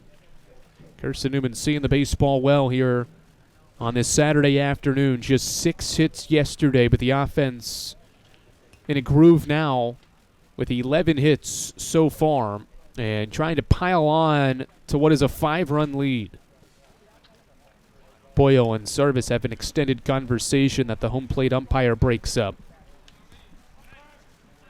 When this offense gets going, it has proven it's tough to handle.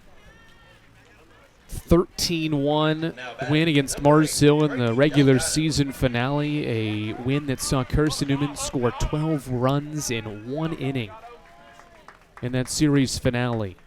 First pitch to Delgado from Sarvis. Fastball is low for ball 1. Eagles scored 12 times in that 6th inning, scoring double-digit runs in an inning for the 2nd time this year. 5-0 Eagles here in the 6th. Sarvis sets the 1-0 to Frankie Delgado, who is driven foul into the netting, and it's strike 1.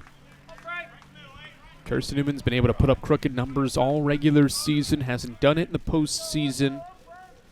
Great opportunity to do it here, put up a crooked number and put away these Cavaliers in the 6th inning. 5-0 Eagles, 2 in scoring position, nobody out. Delgado waits, the 1-1 breaking ball is waist high for strike 2. Wise's infield plays in.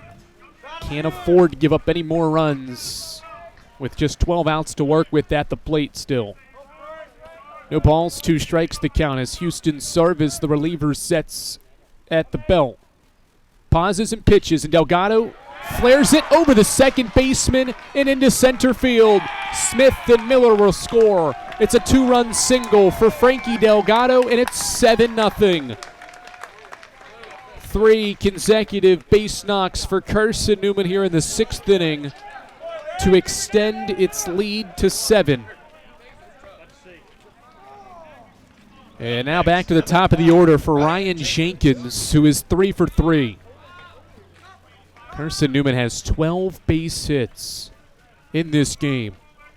What an offensive turnaround from yesterday. You would wonder how this group would respond, and they have in a big way.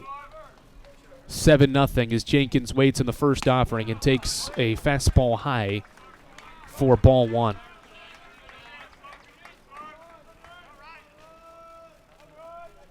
One ball, no strikes. Frankie Delgado with the 2 RBI single to extend the lead in the 6th inning, and he'll sprint back to first base on the pickoff attempt. Frankie this year now in his senior season has 16 RBI, hitting just under 300. That batting average will certainly tick up, though, with a 2 for 3 day so far. 1 ball and no strikes to count. Sarvis pauses and pitches to Jenkins, who fouls it back into the screen for strike 1. Still a cloudy day here in Hickory, North Carolina. The rain showers have come to a halt here for the last inning or so. We expect weather to stay around the area, though, for most of the day. We'll see if it plays any type of role. As back on a head-first dive is Delgado at first. As of now, though, we're in the clear.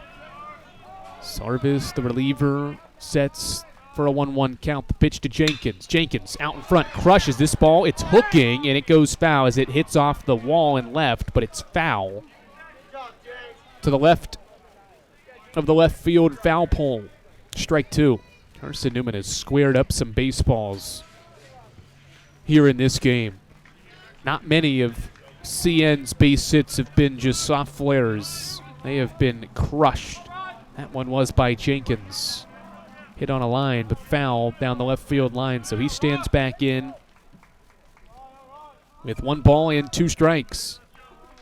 Nobody out. Delgado at first.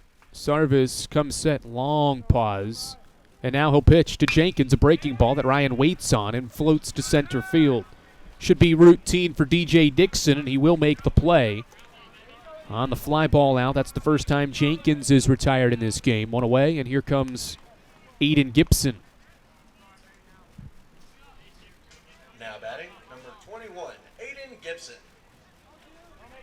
Here comes Aiden Gibson. Good time for him to get a base hit. A couple of strikeouts in this game so far. He's 0 for 2 with a sac bunt. Delgado has to dive back safely. Service keeping a close eye on him.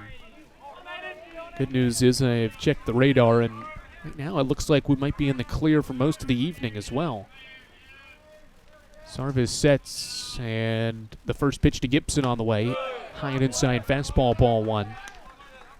Heading into the day, it seemed like showers were going to be in the area and thunderstorms for most of the day. Hit or miss, scattered throughout the area. But for now, it looks like the rain showers will hold off until after 10 o'clock tonight. We'll see and let you know if that changes at all. Breaking ball from Sarvis is too far outside, and it's 2 balls and no strikes on Gibson. With Carson-Newman ahead 7-0 here in the 6th inning, and 1 out in the frame.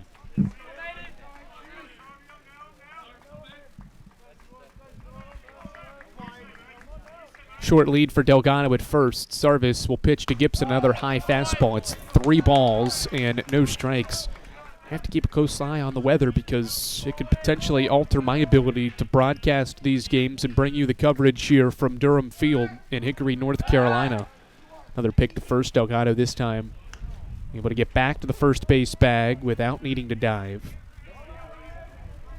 Positioned underneath these bleachers, you never know if water can drip off the bleachers and onto this table that I have. 3-0 to Gibson, a way high fastball. And Gibson's aboard for the first time. He draws a 4-pitch walk. First and second base are now occupied, and time is called. Wise will have a mound visit here in the 6th inning with 2 on and 1 out. Do appreciate Lenore Ryan's athletic communications staff, led by Joel Krenz, for providing me the opportunity to be here this weekend. Certainly being outside and in the conditions at the park is a good thing, but when you do have rain in the forecast, it does bring some challenges and some interesting scenarios into play, and that's the only unfortunate part about the setup here at Durham Field, that it can cause some chaos and affect my radio gear that is set up here on this table underneath the bleachers just to the left of the first base dugout. Overall, though, it's a very nice view of the field at field level, just to the right of home plate. 1 out, first and second. Mound visit over. Sarvis going to go back to work with the reliever warming up in the bullpen. First one to Floyd, an outside fastball, throw back down to second base, and Delgado's back safely. Eagles have been good on the bases. With all these pickoffs that have been thrown in this game. 1 ball, no strikes. Eagles by 7 here in this elimination game. Sarvis pauses the 1-0 to Floyd. Breaking ball, knee high, strike 1. Floyd jumps in the batter's box. Knew he should have ripped that one. He thought he could have, but he waited too long and takes strike 1. 1 ball, 1 strike on Carson-Newman's first baseman. All-sack first baseman doubled in the first and scored that inning. 1-1. Sarvis looks at second twice and now offers a changeup low and away for ball 2. 2-1 count on Logan Floyd. Floyd became Carson-Newman's first all-sack first baseman for the program since 2012. After hitting .375 in the regular season, 2-1 pause, and the pitch. Floyd drives it to right center field. Morgan is going back, and he stops at the warning track to make the catch. Frankie Delgado will tag from second base. He will sprint there. It is the second out of the inning, but a productive out as Floyd is able to move Delgado 90 feet to third, and now it's first and third with 1 out, or rather 2 outs for Cole Nathan.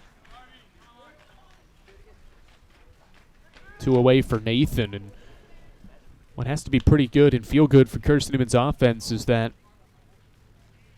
some of the players positioned higher up in the batting order have not recorded base hits, with Nathan being one of them.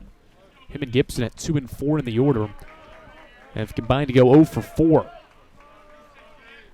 2 outs, corners occupied. Sarvis will pick to first, and back safely is Gibson.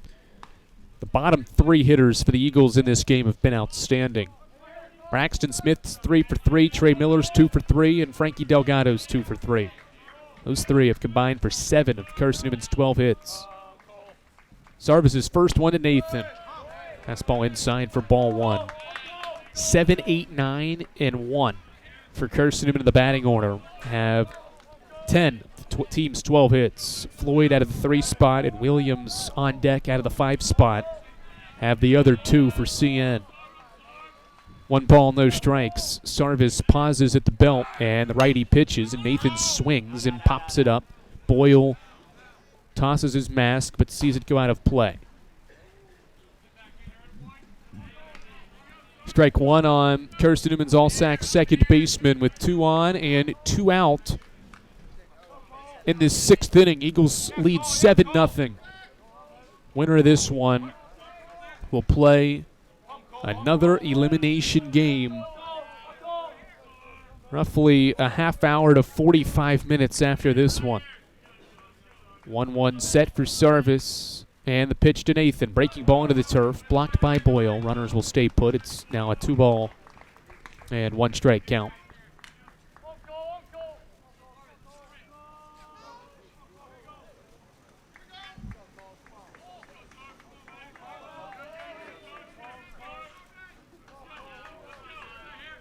Scoreboard has 3 balls and 1 strike. I've got 2 and 1. That's where we're going to go with for now as Sarvis picks again to first. Nathan trying to come up with a big hit here to blow this game open. It's already kind of open for the Eagles. 7-0 lead in the 6th.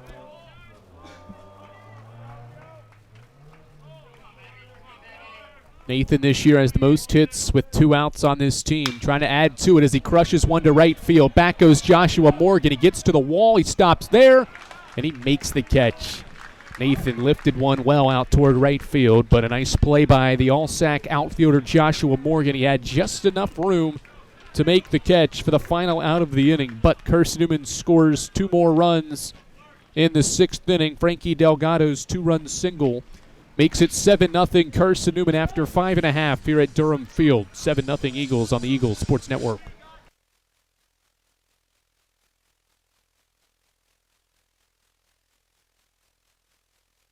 Domino's Pizza in Jefferson City and Morristown wants to help feed your business. When you're hungry at lunch, show your business card at Domino's in Jefferson City and Morristown when you make your purchase for pickup or delivery to get 25% off the entire order. That's 25% off your order at Domino's in Jeff City and Morristown when you show your business card. Call 865-471-6700 to get a pizza. Domino's, the official pizza of the Carson-Newman Eagles. Insurance, it's about people, not things. It's about security. It's about confidence. It's about relationships. It's about trust. It's about you. As a local independent agent, Bible Insurance Agency can design an insurance program that's just right for you and your family. Give the people you love safe, sound, secure protection from Auto Owners Insurance. Call Bible Insurance Agency 423-586-4320 or go by 1600 East Andrew Johnson Highway in Morristown. Good offensive response by Carson-Newman in this elimination game after just 1 run on 6 hits in yesterday's opening round loss to Wingate. The offense has found itself in this elimination game against UVA Wise. The Eagles have 7 runs on 12 hits through the first 6 innings here at the plate. And Colton Kaysen will go back to work for the 6th inning, and he will do it against the bottom part of the order. Jeb Hurst, 9 in the order, and then back to the top. Nick Badgett and DJ Dixon will follow here in the 6th. The first pitch of the inning is a fastball from Kaysen for strike 1. Colton has thrown 75 pitches so far. The wind of the offering. Lift out towards center field. Should be routine. Trey Miller is moving toward the gap. He stops in front of the scoreboard and will make the catch. 1 away on the second pitch of the inning. And now back to the top of the order for Nick Badgett.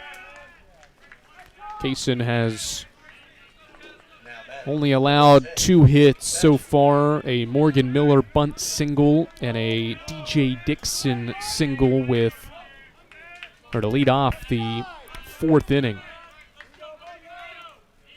First one to Badgett. A breaking ball stays low and outside. Frankie Delgado leaves it there for a second and did not get the call from the home plate umpire. He tosses it back to Colton Kaysen, who gets quickly into his windup, and the offering home is tapped foul at the dish. Hit off the thigh of Delgado, and 2 balls were thrown at Kaysen. Delgado threw it to the umpire, or threw it to Kaysen, and the umpire did as well. Kaysen had to dodge out of the way. I don't know whose ball he caught. And he caught one of them, luckily.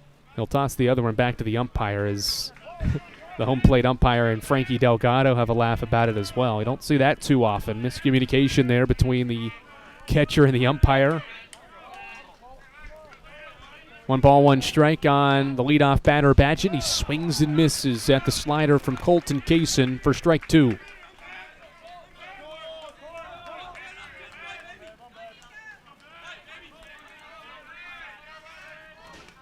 One ball, 2 strikes. Kaysen has 5 strikeouts, and we'll have to wait a little longer for his 6th as he misses low with the changeup for ball 2. Kaysen proving in this one why he was picked by the league's coaches as the pitcher of the year in the South Atlantic Conference. 2 balls, 2 strikes, 1 away in the 6th. The pitch, too high of a fastball from to Badgett from Kaysen. And the count is now full at 3 balls and 2 strikes. There's been a lot of 3-ball counts, but interestingly enough, no walks in this game. 3-2 from the freshman, and there's the first walk. I probably should have held my thought there prior to that pitch. It was a slider that stayed up in the zone, and it's Kaysen's first walk. That's on me, Colton. I should have waited a second before I mentioned that statistic. He had been terrific, working several 3-ball counts so far in this game and being able to get outs and not allowing free passes. Gives up his first here and now faces DJ Dixon with 1 out. First pitch breaking ball is called strike 1 on Kaysen's 82nd pitch of the game. He has tossed as many as 120 this year. 0-1. Breaking ball below the knees for ball 1.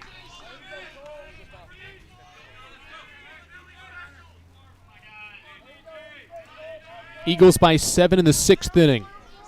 Runner at first is Badgett. The 1-1 pause. Kaysen pitches, and Dixon's behind the fastball. Foul ball. It's strike 2. Just foul tipped off Delgado's mitt. He didn't catch it either. And that's why it was a foul ball, or it would have just been a foul tip into his mitt, but it was able to snare in there. It popped down, and it's strike 2. The pitch. Dixon lines it down the right field line. It's foul. He was out in front of Kaysen's slider that time, and Colton will see the count stay at 1-2 and get a fresh baseball from the umpire here in this 6th inning. Carson-Newman scored early and often here in this game. 2-run first, 2-run fourth, 2-run sixth, a run in the second as well. Have the Eagles up 7. Kaysen's 1-2 is outside for a ball. Throw down to first, not in time. So it's 2 balls, 2 strikes, 1 out, 1 on here in the 6th inning. Cavaliers trying to muster up something here.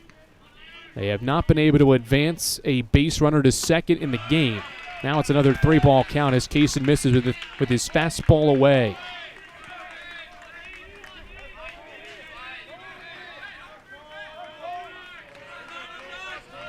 Three balls, 2 strikes, 1 away. The pitch from Colton Kaysen, swing and a miss. He gets the fastball by Dixon, and that's the 6th strikeout for the freshman and pitcher of the year, and the 2nd out here in the 6th inning. Now batting, number 24, Jacob Boyle. Now Jacob Boyle with 2 away. Big strikeout there. And now the 3-hitter Boyle, who is 0 for 5 this year against Kaysen. Faces him for the 3rd time today with 2 outs. The first offering, Boyle takes strike 1. See how the Eagles want to manage Kaysen. Certainly when you know he's going to make this start and he pitches this deep into the game, he's not going to be available the rest of the weekend. No balls and a strike. Colton comes set with the glove at his belt. Long pause. And now he'll pitch, and it's a ground ball. Left side, Gibson to his left will field it. He spins around, a low throw. Gibson sees Floyd scoop it out of the turf, and Carson-Newman gets another scoreless inning from their stud freshman pitcher, Colton Case, and he has thrown 6 scoreless innings and has 6 strikeouts for Carson-Newman. 7-0 Eagles. We head to the 7th in this elimination game. It's all Eagles right now here at Durham Field in Hickory, North Carolina on the Eagle Sports Network. Domino's Pizza in Jefferson City and Morristown wants to help feed your business. When you're hungry at lunch, show your business card at Domino's in Jefferson City and Morristown when you make your purchase for pickup or delivery to get 25% off the entire order. That's 25% off your order at Domino's in Jeff City and Morristown when you show your business card. Call 865-471-6700 to get a pizza. Domino's, the official pizza of the Carson-Newman Eagles. Insurance, it's about people, not things. It's about security. It's about confidence. It's about relationships. It's about trust. It's about you. As a local independent agent, Bible Insurance Agency can design an insurance program that's just right for you and your family. Give the people you love safe, sound, secure protection from Auto Owners Insurance. Call Bible Insurance Agency 423-586-4320 or go by 1600 East Andrew Johnson Highway in Morristown. UVA is going back to its bullpen. Ryan Whitson, one of their top relievers, will come into the game for the first time in this postseason. He was outstanding in the regular season in 15 innings, posted a 2.4 ERA with 2 wins, no losses, and 12 appearances this season. 14 strikeouts, 8 walks. He did pitch against the Eagles back on March 29th, 2 1/3 scoreless with 2 walks and a strikeout. He got the save in that effort, and he is UVA Wise's closer. But he is their top arm, and they need to slow down Carson-Newman's offense, but more so, they need to find an answer to Colton Case, and he has been outstanding as the freshman. And Whitson will try to calm Carson-Newman's bats down, who have collected 12 hits to score 7 runs in their first 6 innings of work at the plate. Spencer Williams will lead us off 5, 6, and 7. Scheduled up against Ryan Whitson here in this 7th inning.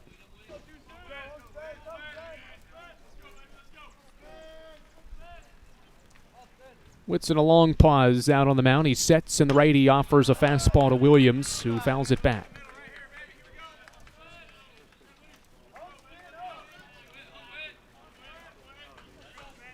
Good response for Carson-Newman, and now this could potentially set up, if the Eagles hold on here, would set up another rematch with Wingate. It'll be the second game this weekend and second of the year between the two schools.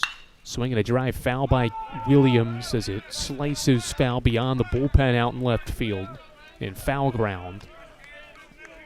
Count moves to no balls and 2 strikes with Whitson facing Williams.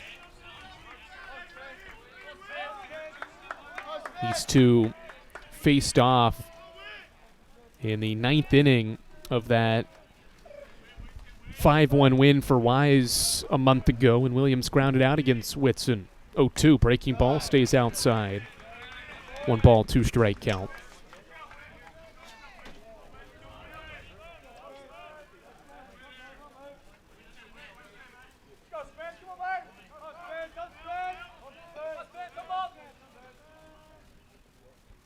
Long pause for Whitson at the belt.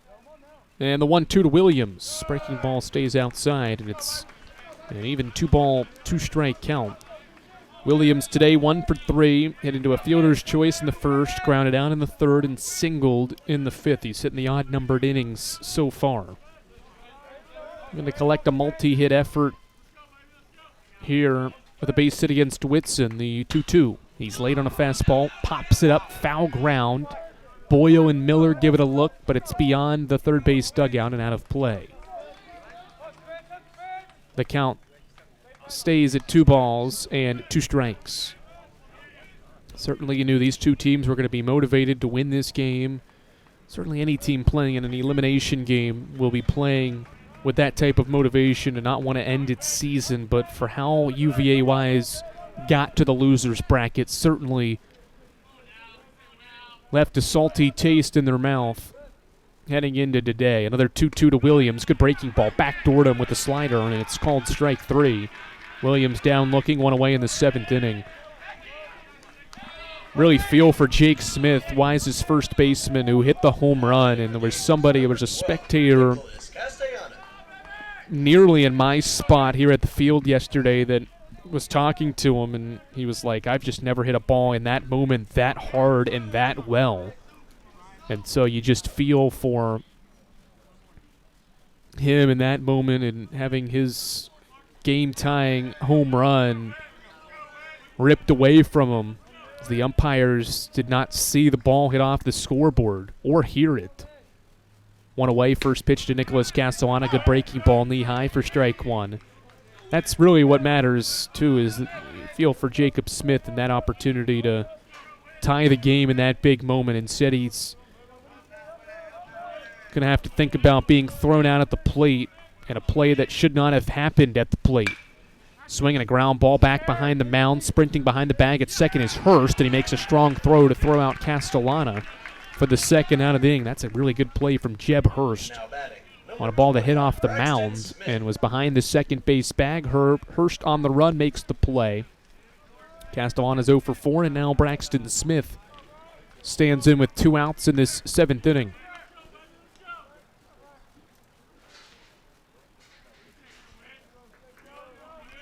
Braxton has a career-high 3 hits in his first ever postseason start. Faces the reliever Ryan Whitson for the first time, waits on the breaking ball, and skies it foul into the seats for strike one.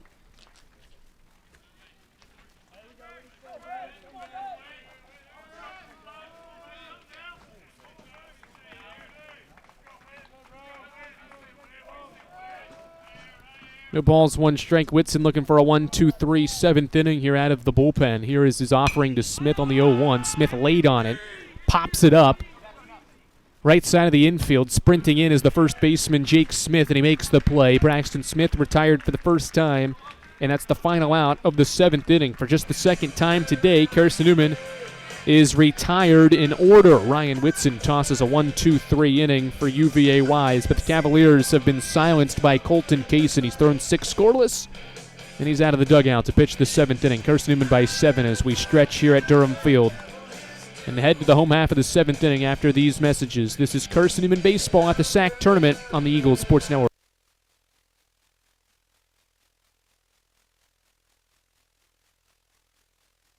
We love to cheer for our home teams, like the Eagles. It means more when we're rooting for the people we know. Did you know Tri-Lite is your home team internet provider? We're right here in Jefferson City, serving the people we know with our ultra-fast, ultra-reliable fiber broadband network. And we'd love to serve you. Learn more at trilite.net or by calling 833-847-0824. Go Eagles! How do you know you're in a community, not just a town? Well, strangers smile as they walk by. They refill your coffee without you asking. And when you ask directions, people offer to walk you there. Communities give more. The way you know when you walk into First Bank that you are in a real community bank. Great products, direct access to your local bankers, and relationships that can last a lifetime. Don't just have an account. Have a community with First Bank. Member FDIC. 7-0 Carson-Newman. It's been 6 scoreless innings from Colton Kaysen, along with an elite offensive effort here today in this elimination game that has Carson-Newman in control, but still needs to get 9 more outs to continue its season. Leading off this home half of the 7th is the cleanup batter Joshua Morgan. The All-SAC third-teamer has struck out twice against Kaysen and takes the first offering, a slider from the rookie on the outside part of the plate for ball 1. 91 pitches for Colton. 1-0 on the way. Breaking ball low. Ball 2. See how Carson-Newman manages him. This is his first time pitching in a 9-inning game. Not that the mentality changes at all, but normally this would be his final inning of work as he gets a fly ball out toward right center field. Trey Miller is moving to his left. Is hopping his way over into the gap, and he'll make the catch for the first down of the inning. And Joshua Morgan is 0 for 3 now, the top hitter on this Cavaliers roster. Kaysen's retired Now 5 of the last 6 batters he's faced, and now we'll face Jaden Ruling for the second time, or check that third time. First pitch on the way to Ruling. Line drive over the glove of Nathan, who hopped into the air, and it's going to be a base hit to right center field. Ruling with a sharp turnaround first base. And he'll stay put at first and collect UVA Wise's third hit of the game. Here's Jake Smith. Live stats have 4 hits for UVA Wise, and they have changed the Aiden Gibson throwing error there in the third inning that allowed Matt Fry to reach as Smith swings and misses for strike 1. They ruled Gibson's that ground ball to third by Matt Fry initially as a throwing error. It's now a base hit, so 4 hits and no errors for Carson-Newman. Scoring change at some point throughout this game. Scoreboard still has the Eagles with an error. Scoreboard's also way off. 0-1, breaking ball low, 1 ball, 1 strike. Scoreboard's right in terms of the runs produced, but the errors and hits are off by a couple. There's actually 2 scoreboards here at the park, and they're both different, and they're also both different from what Live Stat says. 2-1 to Smith is high and away for ball 3. 3 ball, 1 strike count. Colton Kaysen against Jake Smith here in the 7th with a runner at first and 1 out. Kaysen pauses. The righty pitches to Smith, who grounds one off the mound into center field for a base hit. Rolling around second base, and we'll stop there. Heading back to the bag, and it's back-to-back singles with 1 out. Ruling and Smith go back-to-back here.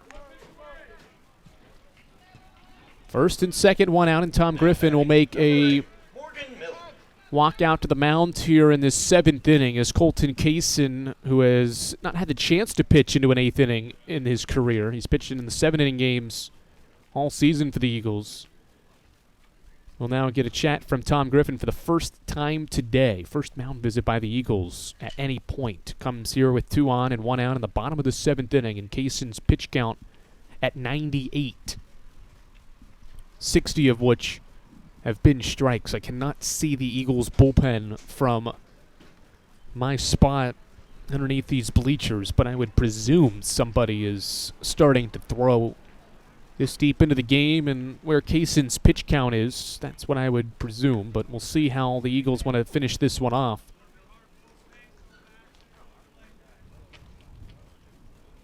Coming up to bat will be Morgan Miller. He tripled in a run yesterday and had 2 hits. He's got 3 for the weekend. Batting out of the 7th spot is the third baseman with a good opportunity here. Kaysen has gone 6 1/3 scoreless so far. But this is the first time Wise has put a runner in scoring position against him, and the first time the Highland Cavaliers have 2 on against him. Comes in the 7th inning of a 7-0 game. Colton sets at the belt and pitches a high fastball for ball 1. He's at 99 on the pitch count now. He's thrown as many as 120 in a start this year. How much longer will the freshman and pitcher of the year go for Carson-Newman? 1 ball, no strikes. He looks at second base, sets and fires. Ground ball foul back behind home for strike 1 on Kaysen's 100th pitch of the game.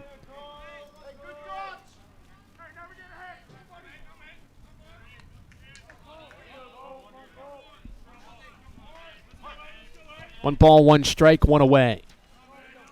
Back-to-back 1-out singles have 2 on for the Cavs in the 7th. 1-1 from Kaysen. Pop fly foul back behind first, and it's strike 2. Kaysen this season has 2 starts in which he has allowed no earned runs. 6 scoreless against LMU at the start of March, and 5 scoreless against Anderson in an effort in which he only threw 66 pitches. That was a game out of reach as well, and the Eagles didn't need to throw him in the final 2 frames. 1 ball and 2 strikes. The pitch. Pop fly, right side, shallow right field. Nathan loses his ball cap but ventures into the outfield grass to make the catch. 2 outs as Miller pops out to Nathan for the second out of the inning. And now here comes Matt Fry, who has 3 career hits against Colton Kaysen. He's 3 for 5 this year after that third inning ground ball was initially ruled an error and then flipped to a base hit. 2 on, 2 out, the first pitch to Fry. Fastball. I don't know where that one was. I would try to explain, but I'm going to presume low. Delgado left it there for 2.5 seconds or so. Didn't get the call. Now the 1-0. Similar spot. This one's a strike. 1 ball, 1 strike. 2 outs.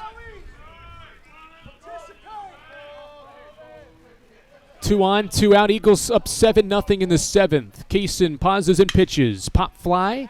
Delgado sprinting after it, and this ball is going to hit into the bleachers. Somewhere above me. And it's strike 2.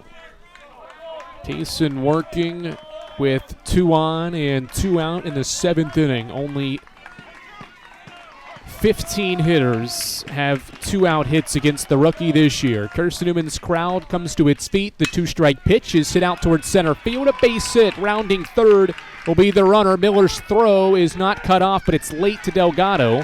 And UVA Wise has its first run, a 2-strike, 2-out single by Matt Fry. 7-1. First run that Kaysen allows. And now he faces the 9-hitter Jeb Hurst. The ball was kind of hit off the bat, but a nice piece of hitting by Fry, who has 4 hits against Kaysen now.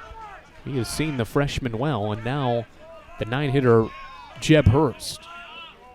2 on, 2 out. Still first and second. The pitch to Hurst. He swings and pops it foul. Right side. Floyd giving it a look. And it's out of play. 107 pitches for Colton Kaysen here in his 14th start of the year. This will be his only effort on the mound this weekend.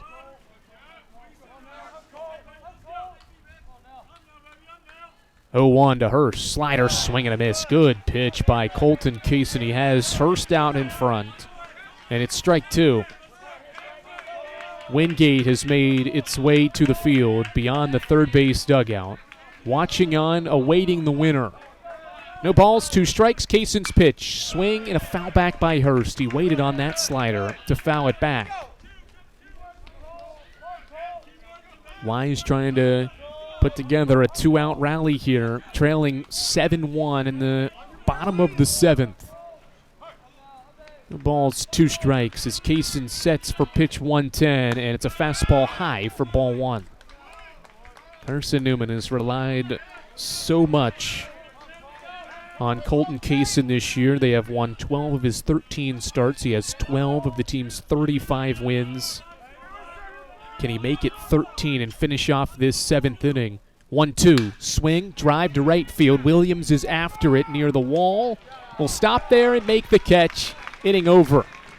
Little frustration there from Colton Kaysen as he comes off the mound, but 7 innings in the books for the freshman of the year and pitcher of the year. He does give up a run on 3 hits in the 7th inning, no errors and 2 left by the Cavaliers, but it's Carson-Newman 7 and UVA Wise 1. Final 2 innings of this elimination game. Head your way from Durham Field after this on the Eagle Sports Network.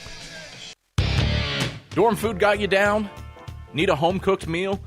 Then Lisa's Country Kitchen is for you. Lisa's Country Kitchen has been feeding Carson-Newman students for 15 years. Lisa's has a family-friendly atmosphere all day long, from the morning with their $2.99 breakfast specials to dinner with Lisa's fresh, never-frozen steaks. Carson-Newman students get a 10% discount with their student ID. Lisa's Country Kitchen on Route 92 off Old Andrew Johnson Highway. The best food for the best prices. Looking to make your home more comfortable and affordable? Maybe with a new electric heat pump or new attic insulation? And don't forget new doors and windows. AEC is here to help. We have a quality contractor network, easy financing, and incentives for home upgrades. Plus, AEC carefully inspects every job to ensure the highest quality satisfaction. Visit our website at aeccoop.org for applications, contractor lists, and more details. AEC, power what matters most. Ryan Whitson back to work. He threw a scoreless 1-2-3-7.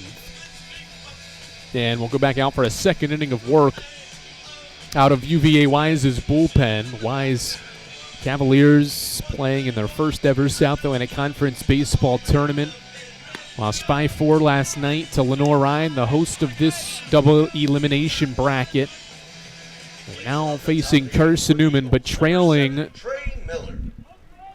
by 6 runs, setting to the final 2 innings. Trey Miller will lead us off here in the 8th inning for Carson-Newman. 8, 9, and 1 for the Eagles scheduled against Ryan Whitson. Miller is 2 for 3. Frankie Delgado is 2 for 3. Those are the 2 to start the inning, and then Ryan Jenkins is 3 for 4. He'll be in the hole and bat third in this 8th inning. The righty Whitson comes set at the belt. Long pause. He lifts the left leg, and the first pitch to Miller of the inning is an inside breaking ball for ball 1.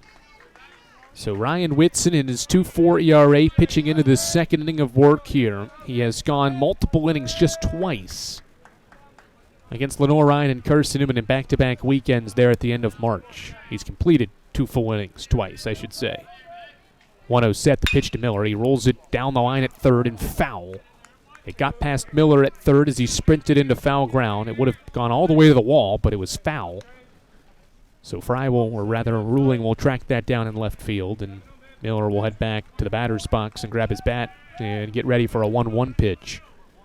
Ryan Whitson, though, this year has pitched into a second inning of work on 5 occasions. This is the 6th time this year he's done it in 13 outings. 1 ball, 1 strike for the right-hander. He lifts and pitches to Miller. Breaking ball, stayed inside. It's ball 2. Senior is from Alcoa, Tennessee. Ryan Whitson. 4th playing season with UVA Wise. And his 61st career appearance. 2 balls and 1 strike to count on the 8-hitter Trey Miller, who has a 2-hit day and maybe a third. This ball's lifted out toward left. Ruling's after it. It'll hang up just enough. And Miller flies out to left for the first out of the 8th inning. That ball wasn't hit too well, but it hangs up enough out there in left field for Ruling to track down. And now Ruling gives Wise its first out of the 8th, and Whitson has retired the first 4 he has faced. Really marvel at what Whitson's been able to do over his career. A 12.4 ERA last year in 16 appearances, and now his ERA this year at 2.4. Dropping it by 10 points this year as Delgado swings and fouls the first one back for strike 1.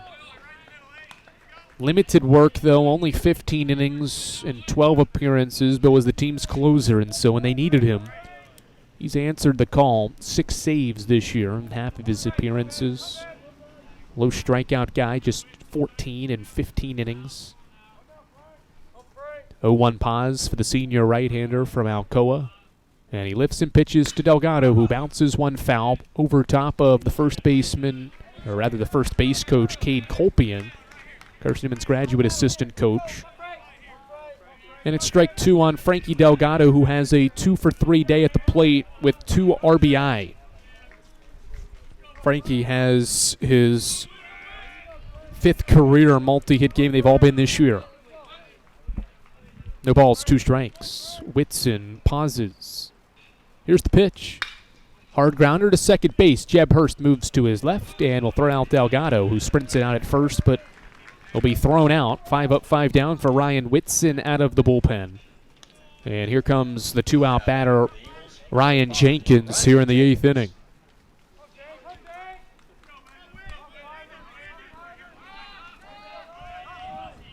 Jenkins has had a terrific day at the plate as well. 3 for 4 with an RBI, matching his career high. The 4th time this year he's produced 3 hits in a game. His 9th multi-hit game of the year as well. He bats with 2 outs against Ryan Whitson and takes breaking ball low for ball 1. Jenkins, an outstanding defensive player for Carson-Newman. He does have 14 errors for the year, but when you play shortstop, you have so many chances usually over there that you're probably going to make a fair bit of errors, but he has been outstanding defensively, showing it with his bat here yet today as he takes low again, and it's ball 2. He has made some highlight reel plays throughout the course of his junior campaign in his first playing season along the banks of Mossy Creek. 2 balls, no strikes on Jenkins as Whitson pauses and pitches, and Ryan takes low and inside on the corner for strike 1.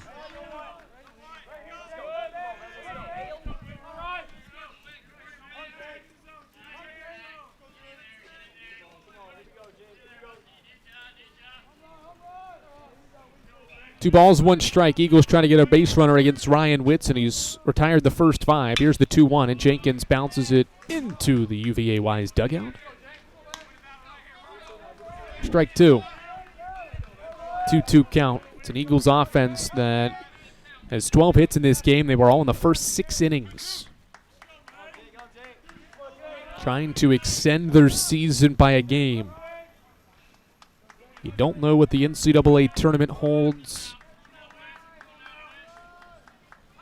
2-2 set for Whitson. Long pause, and now his offering to Jenkins. A breaking ball rolled to third. Kept in front by Miller. He crow hops, throws to first, inning over.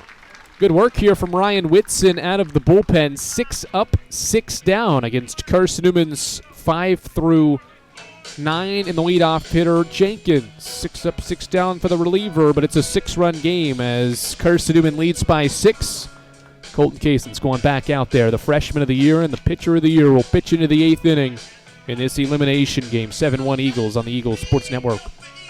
We love to cheer for our home teams, like the Eagles. It means more when we're rooting for the people we know. Did you know Tri-Lite is your home team internet provider? We're right here in Jefferson City, serving the people we know with our ultra-fast, ultra-reliable fiber broadband network. And we'd love to serve you. Learn more at trilite.net or by calling 833-847-0824.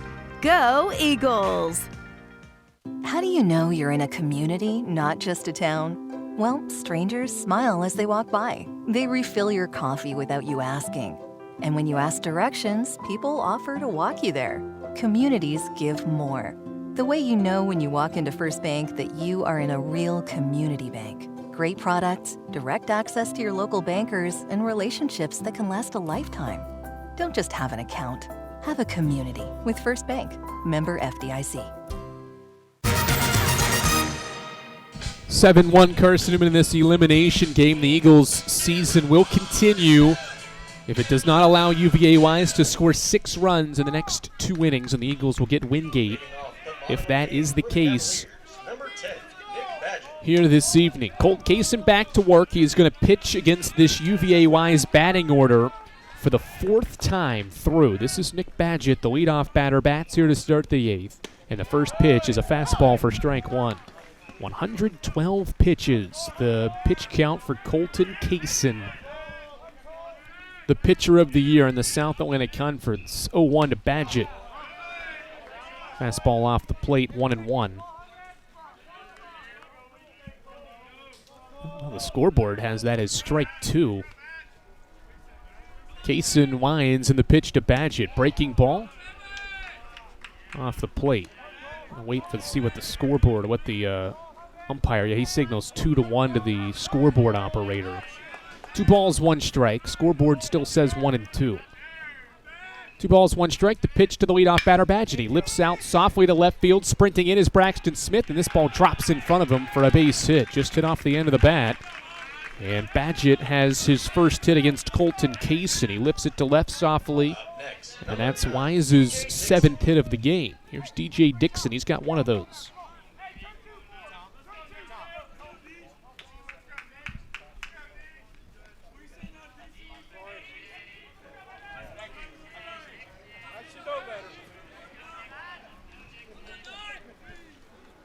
DJ Dixon singled against Kaysen in the 4th. Faces him for the 4th time here. First pitch is low and inside. Ball 1.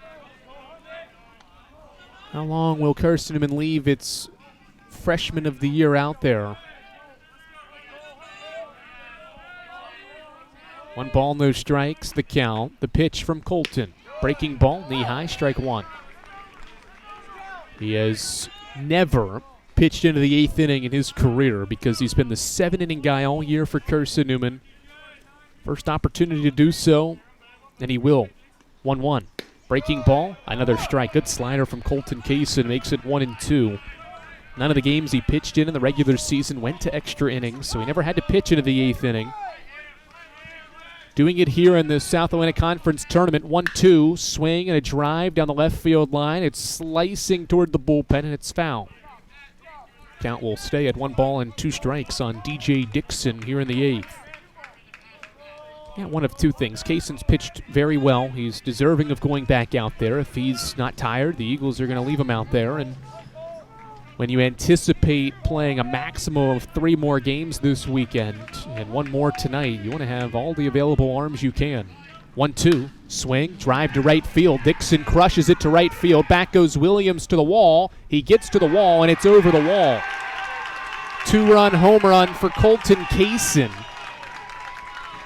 Or off Colton Kaysen by DJ Dixon here in the 8th, and it's 7-3.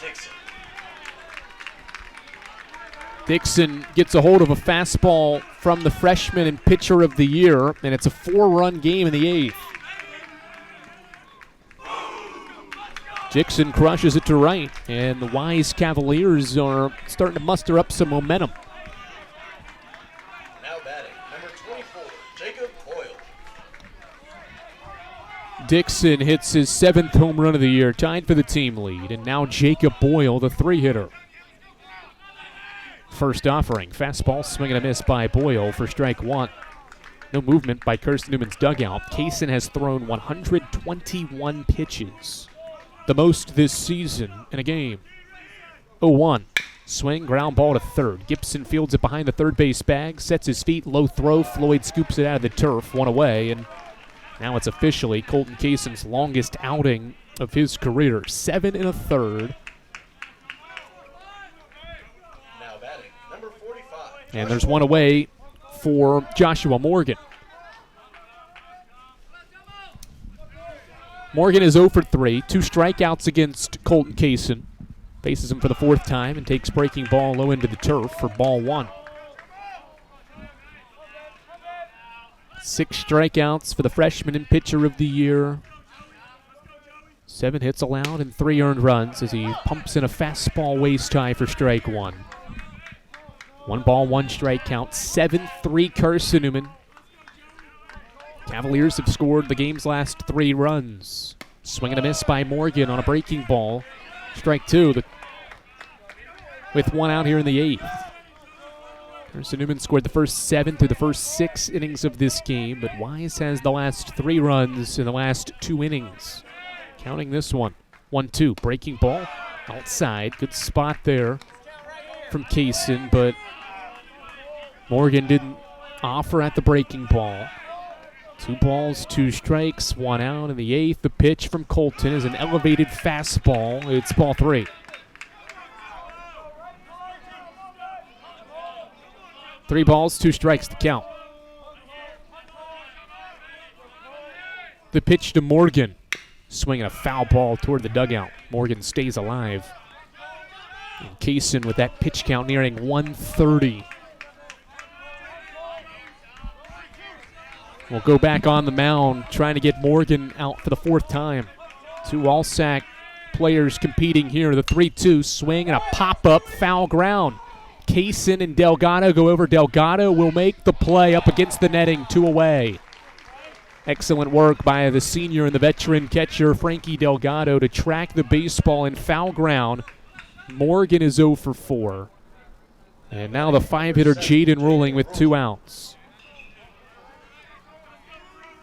Good response here from Kaysen. His defense has made some nice plays after the home run by Dixon. 2 away, here's Ruling for the 4th time. Breaking ball knee high, strike 1. That was pitch 130 from Colton Kaysen. He is giving it all he has for Carson-Newman. 0-1, breaking ball's fouled back at strike 2. He has been a true warrior for Carson-Newman in his freshman campaign. Pitching into the 8th inning in his first opportunity to do so Trying to get the final out of the eighth. The 0-2 inside fastball. Nearly hit Ruling. He gets out of the way of it. And it's ball one. 1 ball, 2 strikes, the count. Kaysen against Ruling, who has a hit off of him in the 7th. Swing and a tapper foul to stay alive by Ruling.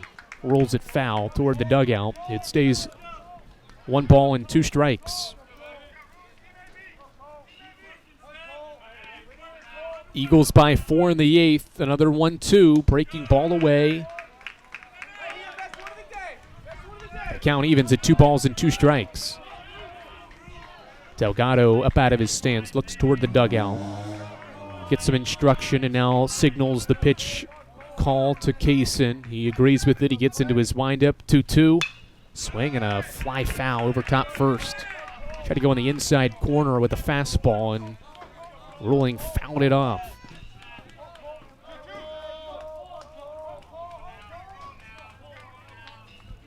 Another 2-2 from Kaysen. Oh boy. Fastball a little high, I think. And the count goes to 3 balls and 2 strikes. Kaysen back to work quickly on the mound. He's into his windup. The payoff to Ruling. Ball 4 away. Second time Kaysen's walked a batter, and with 2 outs, Up next, number 21. here comes Jake Smith. 137 pitches for Colton Kaysen. Tom Griffin's calling time, and he's making his way to the mound. No official signal to the bullpen for now. 7 2/3 for the pitcher of the year. And Coach Griffin will bring the whole infield in as well, asking Frankie Delgado about this upcoming situation, and Coach Griffin is going to go to the bullpen, I believe. There was no signal officially, but he didn't bark out toward the mound. They're out toward the bullpen, and I think, yep, here comes a reliever. End of the line for Colton Kaysen, but an outstanding start here at the SAC tournament for the conference's pitcher and freshman of the year. 7 2/3 innings of work for Colton Kaysen, and a well-deserved round of applause as he leaves the mound. 7-3 Eagles in the 8th. We'll tell you about Carson-Newman's new arm after this. Dorm food got you down? Need a home-cooked meal? Then Lisa's Country Kitchen is for you. Lisa's Country Kitchen has been feeding Carson-Newman students for 15 years. Lisa's has a family-friendly atmosphere all day long, from the morning with their $2.99 breakfast specials to dinner with Lisa's fresh, never-frozen steaks. Carson-Newman students get a 10% discount with their student ID. Lisa's Country Kitchen on Route 92 off Old Andrew Johnson Highway.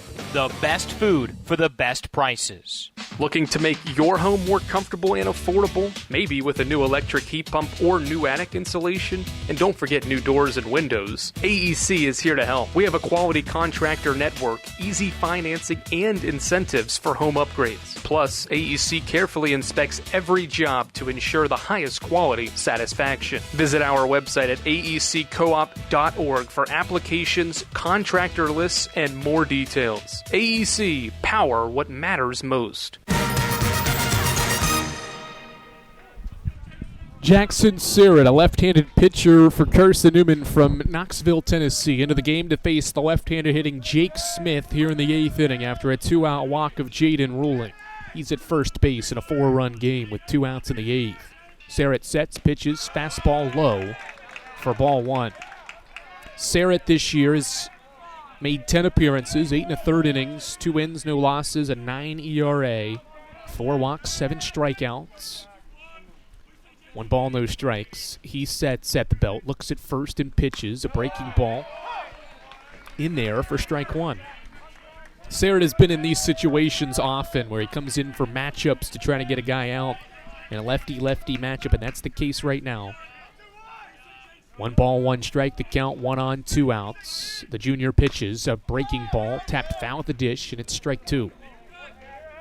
Most notably in these situations, he came in and faced 1 batter in the series opener against Lenore Ryan back on April 11th. and struck out Owen Blackledge to clinch the series opening win. Only batter he faced in that effort. That's the last time he's recorded an out. First time he's pitched since that weekend. It's been 3 weeks since Sarrett towed the mound in a game. 1-2 pause. He looks at first and pitches. Breaking ball into the turf. Smith stays away. And the count evens at 2 balls and 2 strikes. 4-run game. Cavaliers trying to continue to build some momentum here and put some serious game pressure on Carson-Newman in the final frames. 2-2. Called strike 3. Sarrett drops in the slider and strikes out Smith to end Wise's threat in the 8th. But UVA Wise continues to chip away. The Cavaliers score twice on DJ Dixon's home run. 2 hits, no errors, and 1 left by the Cavaliers in the 8th. 7-3. We head to the 9th in this elimination game. It's Carson-Newman 7, UVA Wise 3. This is the Eagle Sports Network. Domino's Pizza in Jefferson City and Morristown wants to help feed your business. When you're hungry at lunch, show your business card at Domino's in Jefferson City and Morristown when you make your purchase for pickup or delivery to get 25% off the entire order. That's 25% off your order at Domino's in Jeff City and Morristown when you show your business card. Call 865-471-6700 to get a pizza. Domino's, the official pizza of the Carson-Newman Eagles. Insurance, it's about people, not things. It's about security. It's about confidence. It's about relationships. It's about trust. It's about you. As a local independent agent, Bible Insurance Agency can design an insurance program that's just right for you and your family. Give the people you love safe, sound, secure protection from Auto Owners Insurance. Call Bible Insurance Agency 423-586-4320 or go by 1600 East Andrew Johnson Highway in Morristown. Ryan Whitson has been great out of UVA Wise's bullpen. 2 scoreless innings. He's gone 6 up, 6 down, and he will try to keep that going as he'll face the 2-3-4 part of Carson-Newman's order, the order that he has not faced yet so far in this baseball game, as we tell you about how things are going in the region. Still no update over there in Salisbury on that Coker-Newberry game. Have not been able to see a score or any updates about what is that unfolding there in Salisbury. That's supposed to be an elimination game, but I do not have live stats accessible to me for that game, so we're going to presume it's not in action as Gibson gets ready to start this 9th inning at the plate. He is 0 for 2 with a walk and a sac bunt. Whitson comes set, corners coming in as Gibson waits and takes the first offering on the inside corner for ball 1. Well, if Whitson records 2 outs in this 9th inning, it'll be his longest outing of the year. A guy that has made 1 career start in 61 career appearances, pitching here for the Cavaliers in the 9th. Breaking ball, strike 1 to Gibson. 1 ball, 1 strike count. Again, the winner gets Wingate about a half hour to an hour after this one. It's a scheduled 7 o'clock start. Depends on when this one comes to an end, though, as we approach the 6 o'clock hour. 1-1 to Gibson. He fouls back the fastball, and it's strike 2. We'll presume for now, if this one ends before 6:15, that another elimination game for Carson-Newman baseball will start at 7 o'clock. Weather dependent as well. Going to pull up the radar as we go through this 9th inning as well. 1 ball, 2 strikes, the count. Whitson pauses, pitches a breaking ball that Gibson lofts out toward right field and foul ground. After it is the first baseman, Smith. He runs out of room, and it's going to be a foul ball. Yeah, weather right now looks pretty good here for the rest of today. There is a possible risk for some severe weather, but looks to be after 9 o'clock. Closer to 10 and 11 o'clock of tonight. 1 ball, 2 strikes. Whitson pauses. Another pitch to Gibson. He crushes out toward left center field. Back goes the left fielder, and he gets near the wall and stops on the run to make the catch for the first out of the 9th. 7 up, 7 down for Ryan Whitson here out of the bullpen. And here comes Logan Floyd. If this is his final career appearance on the mound, you can't ask for a better effort from him. He'll face All-Sac first baseman and first teamer Logan Floyd, and then the All-Sac second teamer and second baseman Cole Nathan after this. With one out in this ninth inning, Eagles by 4. Whitson's pitch, fastball knee-high for strike one. Non-save situation, but we'll see how Carson-Newman will utilize its deep bullpen in the ninth. Sarrett came in for the final out of the eighth, but due up for Wise is 3 right-handed batters, including 4 in a row. 0-1 on the way. Breaking ball, Floyd crushes it down the right field line. He's sprinting up the line. This ball is foul. Strike 2, and he'll sprint back toward the batter's box as that one just slices too far out of play. Carson-Newman rated 7th in the NCAA's region rankings on Wednesday afternoon. The program has not made an NCAA tournament appearance since 2008. Beneficial for CN is that teams 8 and 9, UNC Pembroke and Mount Olive out of Conference Carolinas, both went 0-2. So those two teams behind CN did not help their cases at the conference tournament.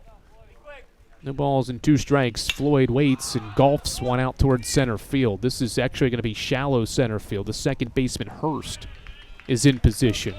8 up, 8 down as Floyd is retired for the 4th time. He's 1 for 5. And with 2 away, Cole Nathan will try to break up this cold stretch for Carson-Newman's bats against Ryan Whitson. So Mount Olive, UNC Pembroke don't help their cases to make the postseason. But CN at the 7th spot, you're still in the risk of bid stealers, and Peach Belt could have one, and Conference Carolinas could still have one. North Greenville, the favorite in that league, was eliminated today by Barton, losing 5-4. First pitch to Nathan's a fastball low for ball 1. North Greenville lost a pair of close games to Emmanuel and Barton to be eliminated. The only 2 teams that are in the top 10 of the region rankings still left over there, with 4 teams total left, are Young Harris and Belmont Abbey. Belmont Abbey's in the losers bracket. Young Harris can advance to the championship series with a win against Emmanuel later today. Breaking ball on the 1-0 to Nathan is ball 2. So Carson-Newman is big Young Harris and Belmont Abbey fans, hoping one of those 2 schools can win that league, and there's no bid stealers from Conference Carolinas. Peach Belt is a whole other story as well. 2 balls, no strikes. Whitson taking his time on the mound. The righty comes set, lifts the left leg, pitches to Nathan, a fastball knee-high for strike 1.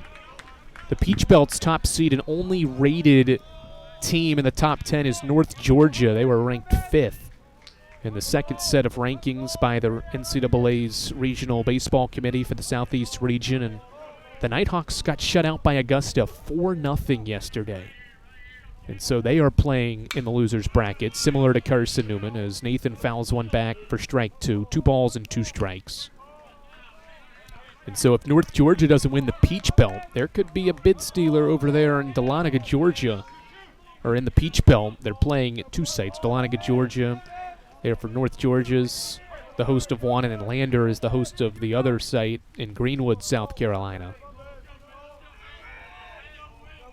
2-2 set for Whitson, 2 outs in the ninth. The pitch to Nathan is a ball into the turf for ball 3. So that's the concern right now for Carson-Newman fans.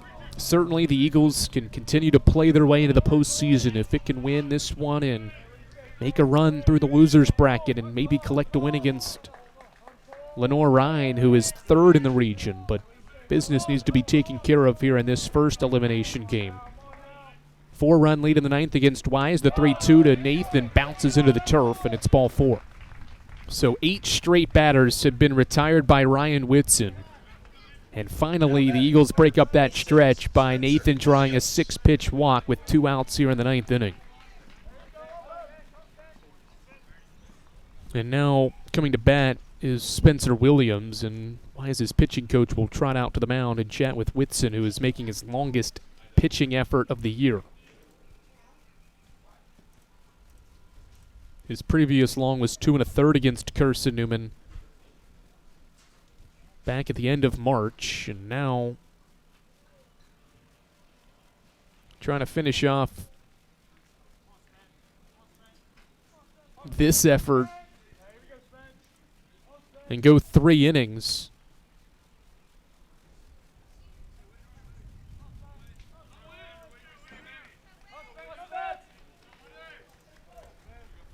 Whitson in his career has only pitched 3 full innings twice, and those were both in his freshman season back in February of 2022.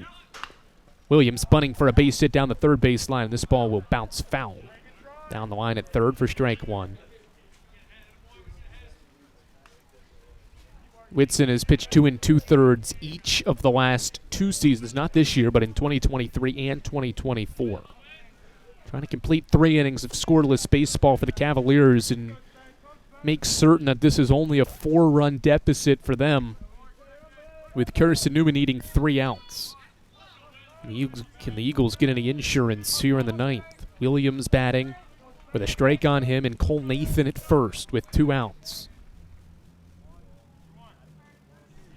Whitson steps off and wants to regroup with his catcher Boyle.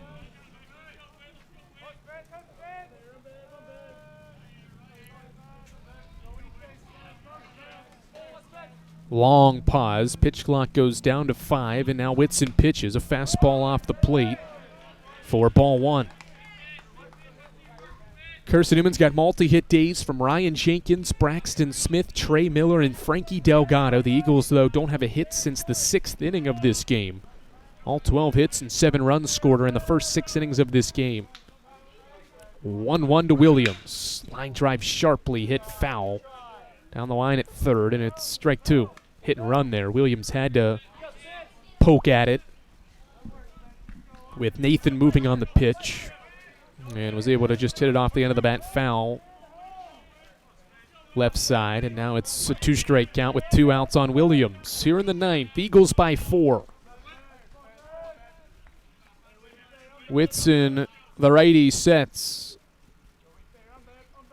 Takes a deep breath, pitches to Williams, a breaking ball that stays high and outside for ball 2.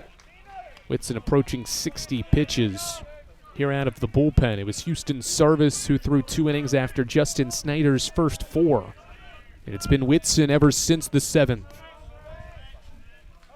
Trying to complete his 3rd scoreless inning of work against Carson-Newman. 2-2.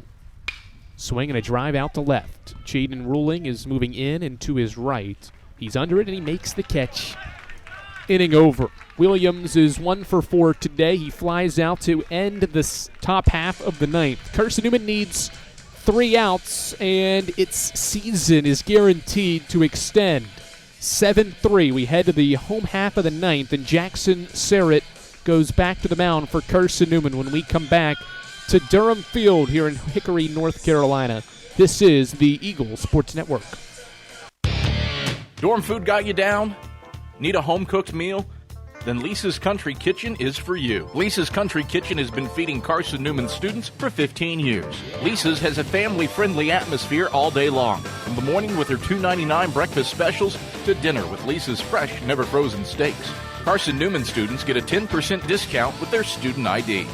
Lisa's Country Kitchen on Route 92 off Old Andrew Johnson Highway. The best food for the best prices. Looking to make your home more comfortable and affordable? Maybe with a new electric heat pump or new attic insulation? And don't forget new doors and windows. AEC is here to help. We have a quality contractor network, easy financing, and incentives for home upgrades. Plus, AEC carefully inspects every job to ensure the highest quality satisfaction. Visit our website at aeccoop.org for applications, contractor lists, and more details. AEC, power what matters most.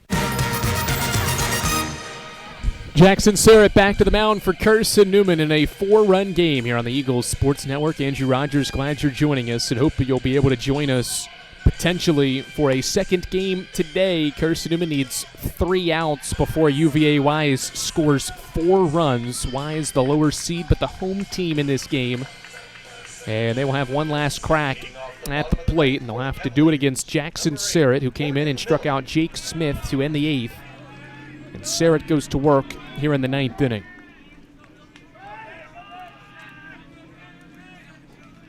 It'll be 7-8-9 to the plate for UVA Wise. Morgan Miller leads off in the first pitch. He swings and flies Out toward right field, Spencer Williams is sprinting after it. Cole Nathan slides in foul ground and makes a slick play for the first out. Not a ball hit all that well, but Up next, number 6, Matt Fry. the play is made by Nathan. It was in foul ground. It would have been a foul ball, but Nathan snares it with a sliding effort in foul ground for the first out of the ninth on one pitch.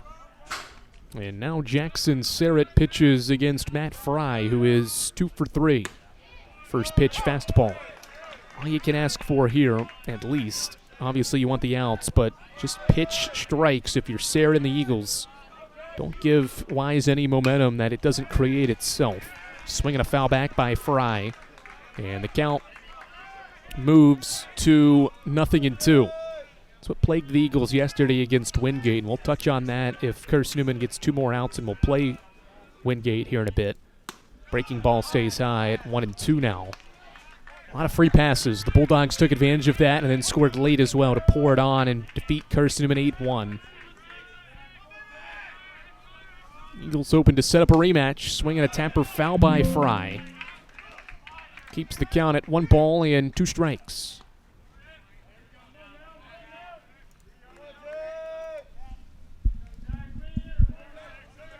Carson-Newman's offense has gone cold in the final 3 frames, but early offense in the first 6 frames has been the difference right now. Swinging a drive out toward left. Back goes Braxton Smith to the wall.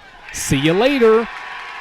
A 1-out solo home run for Matt Fry on a breaking ball. And it's 7-4. Matt Fry lifts his first home run of the year over the left field wall, 7-4.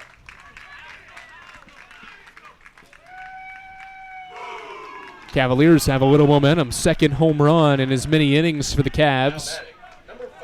It's a 3-run game with 1 out. And here comes the 9-hitter, Jeb Hurst. Wind is blowing out, and this park favors hitters significantly. Fry's got his first home run of the year. 1 out, here's Jeb Hurst, and he takes for strike, or rather ball 1. That was a good offering, but maybe a little outside from Serrett, who has thrown 12 pitches out of the bullpen. The southpaw sets in the 1-0 is low and inside for ball 2.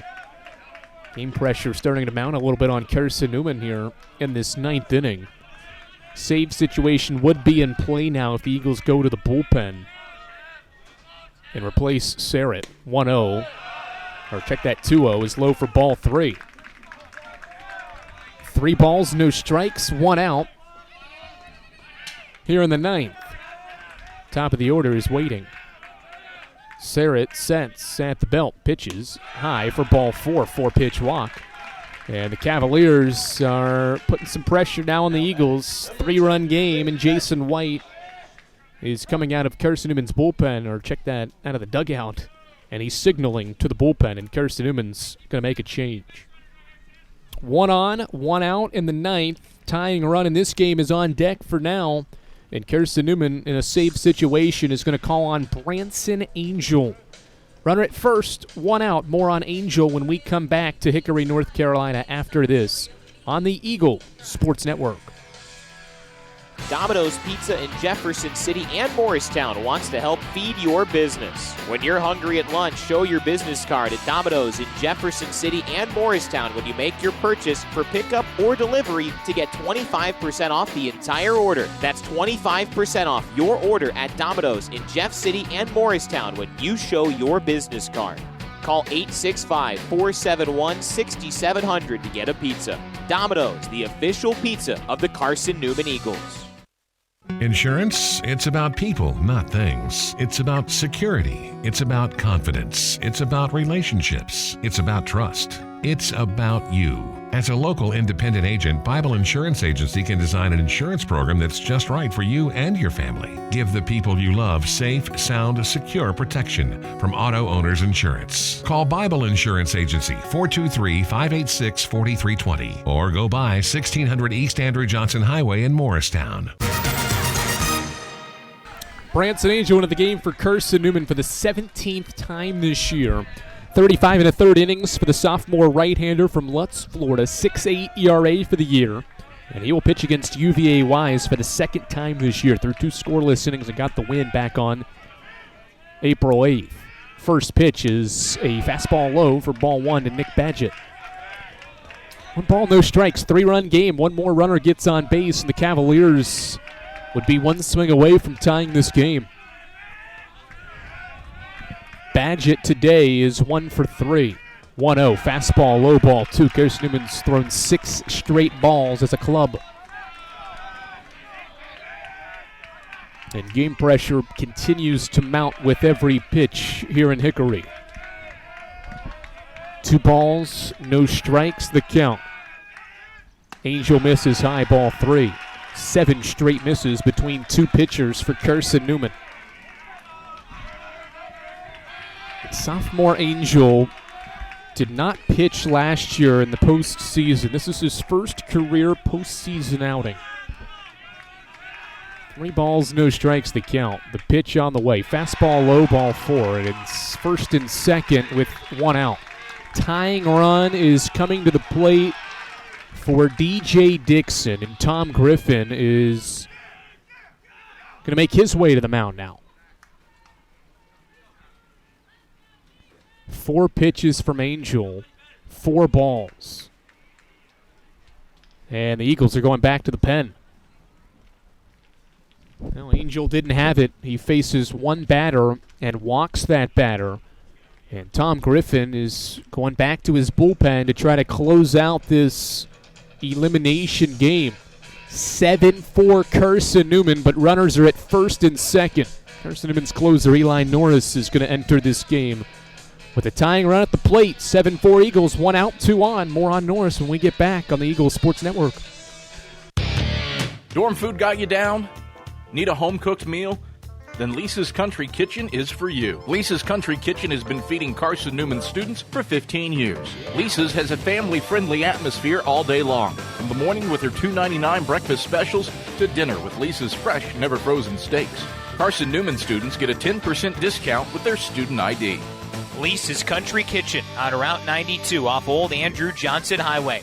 The best food for the best prices. Looking to make your home more comfortable and affordable? Maybe with a new electric heat pump or new attic insulation? And don't forget new doors and windows. AEC is here to help. We have a quality contractor network, easy financing, and incentives for home upgrades. Plus, AEC carefully inspects every job to ensure the highest quality satisfaction. Visit our website at aeccoop.org for applications, contractor lists, and more details. AEC, power what matters most.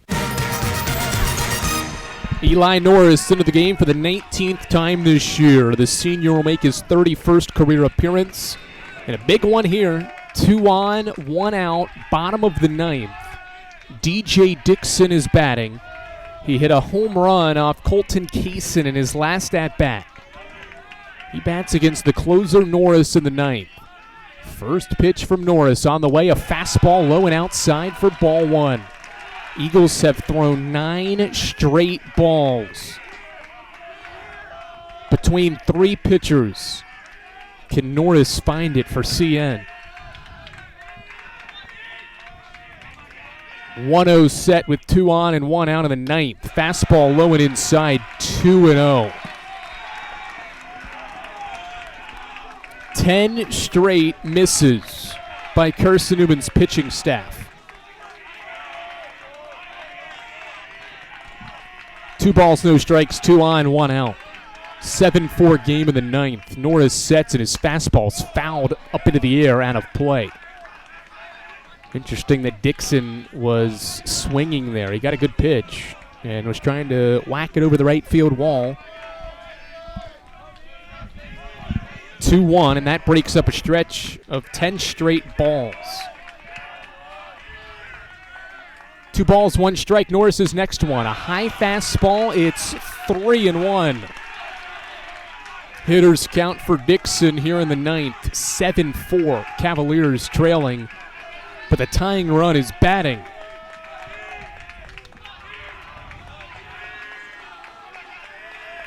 Three-one pause. Norris is offering a swing and a miss by Dixon. And the count is full. 3-2. Big big strike two from Norris. Dixon is 2 for 4 today. He's got home run pop. He has 7 for the year. Payoff pitch on the way from Eli. Swinging a foul back. Dixon ready for the fastball and just able to foul it off behind the third base dugout. Game pressure continues to mount here at Durham Field in an elimination game. 3 balls, 2 strikes, 2 outs, or rather 2 on and 1 out. The pitch from Norris bounces into the turf. Ball 4. 3 straight walks in this 9th inning have loaded the bases for Jacob Boyle. Dixon at first, Badgett at second, Hurst at third, and Ryan Jenkins from his shortstop spot is going to chat with Norris. Norris has walked 15 guys now this year. He's walked at least 1 in 6 of his last 7 outings. Frankie Delgado signaling to his infield a situation here. 7-4 game. Winning run is now batting, and the tying run is at first. Bases loaded, 1 out. Norris sets and pitches, swing and a miss, strike 1. Norris pitched against UVA Wise on March 28th, a scoreless inning. He walked 2 in that and struck out a guy. It was not a save opportunity in that effort.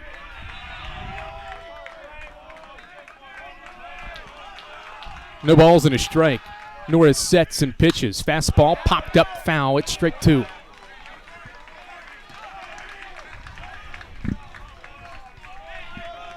Wingate continues to wait along the third base side in foul ground. Watching this 9th inning unfold here at Durham Field. No balls, 2 strikes, bases loaded, 1 out. Norris sets, fires, breaking ball, foul back by Boyle. He stays alive, and the pressure continues, and the intensity builds even more.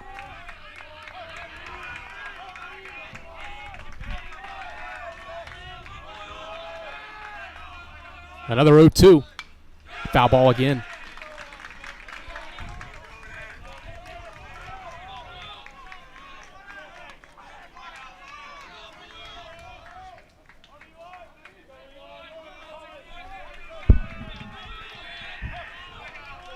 Seven-4 game, bottom of the 9th. Cavaliers have them loaded with 1 out for Jacob Boyle. 0-2. Breaking ball, Boyle holds off. 1 ball, 2 strikes to count. Boyle holds up on his swing. He's 0 for 4 today. Wise trying to rally from 7 down after 6 innings in their first ever South Atlantic Conference baseball tournament. 1-2 from Norris, swinging a foul back again. Battle continues.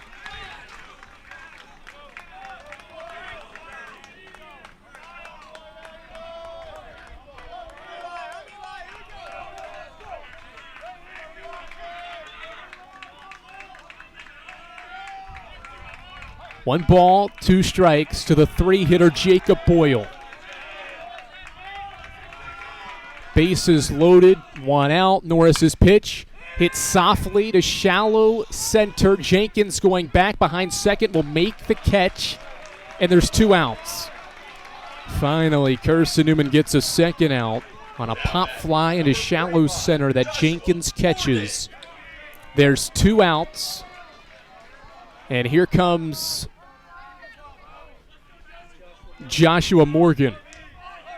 UVA Wise's all-sack third-teamer and best hitter on the team. And his junior season can extend the game. Norris against Morgan with a go-ahead run at the plate. First pitch swinging and fouling back is Morgan for strike 1. Morgan has 6 home runs this year, 34 RBI, the most on the club. His last home run came March 13th, or rather April 13th against Mars Hill. No balls and a strike. The pitch from Norris, swing and a miss, the high heater, strike 2.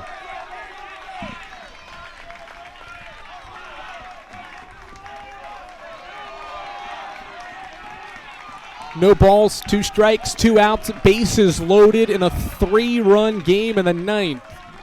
Can Carson-Newman stay alive in Hickory? The 0-2. Breaking ball low, Morgan stayed away, it's ball 1. 3 walks have loaded the bases for the Cavaliers in this 9th inning. A base hit into a gap could potentially tie the game, and one swing could give the Cavs the win. 1-2. Swing and a miss. Ball game. Eli Norris finishes it off for Carson-Newman. And the Eagles survive in Hickory and advance to play Wingate later tonight. UVA Wise gave it all it had and was able to get the bases loaded in the 9th inning with quality at-bats. 3 walks lead to a bases-loaded opportunity. Game-winning run was at the plate. But Eli Norris bears down and gets a pop out and a strikeout to slam the door and extend Carson-Newman's stay in Hickory, North Carolina. Final score in this elimination game, 7-4 Carson-Newman against UVA Wise. The Highland Cavaliers and their season will come to an end at 26-24, one of the program's best seasons.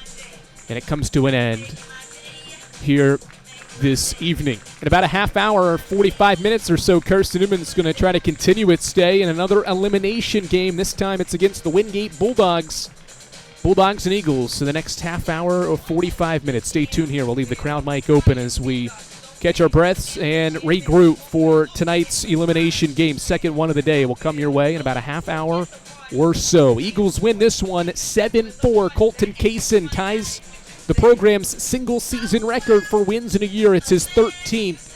And the Eagles win 7-4 to continue their stay here in Hickory. We'll talk to you in a half hour from Hickory, North Carolina, here on the Eagles Sports Network.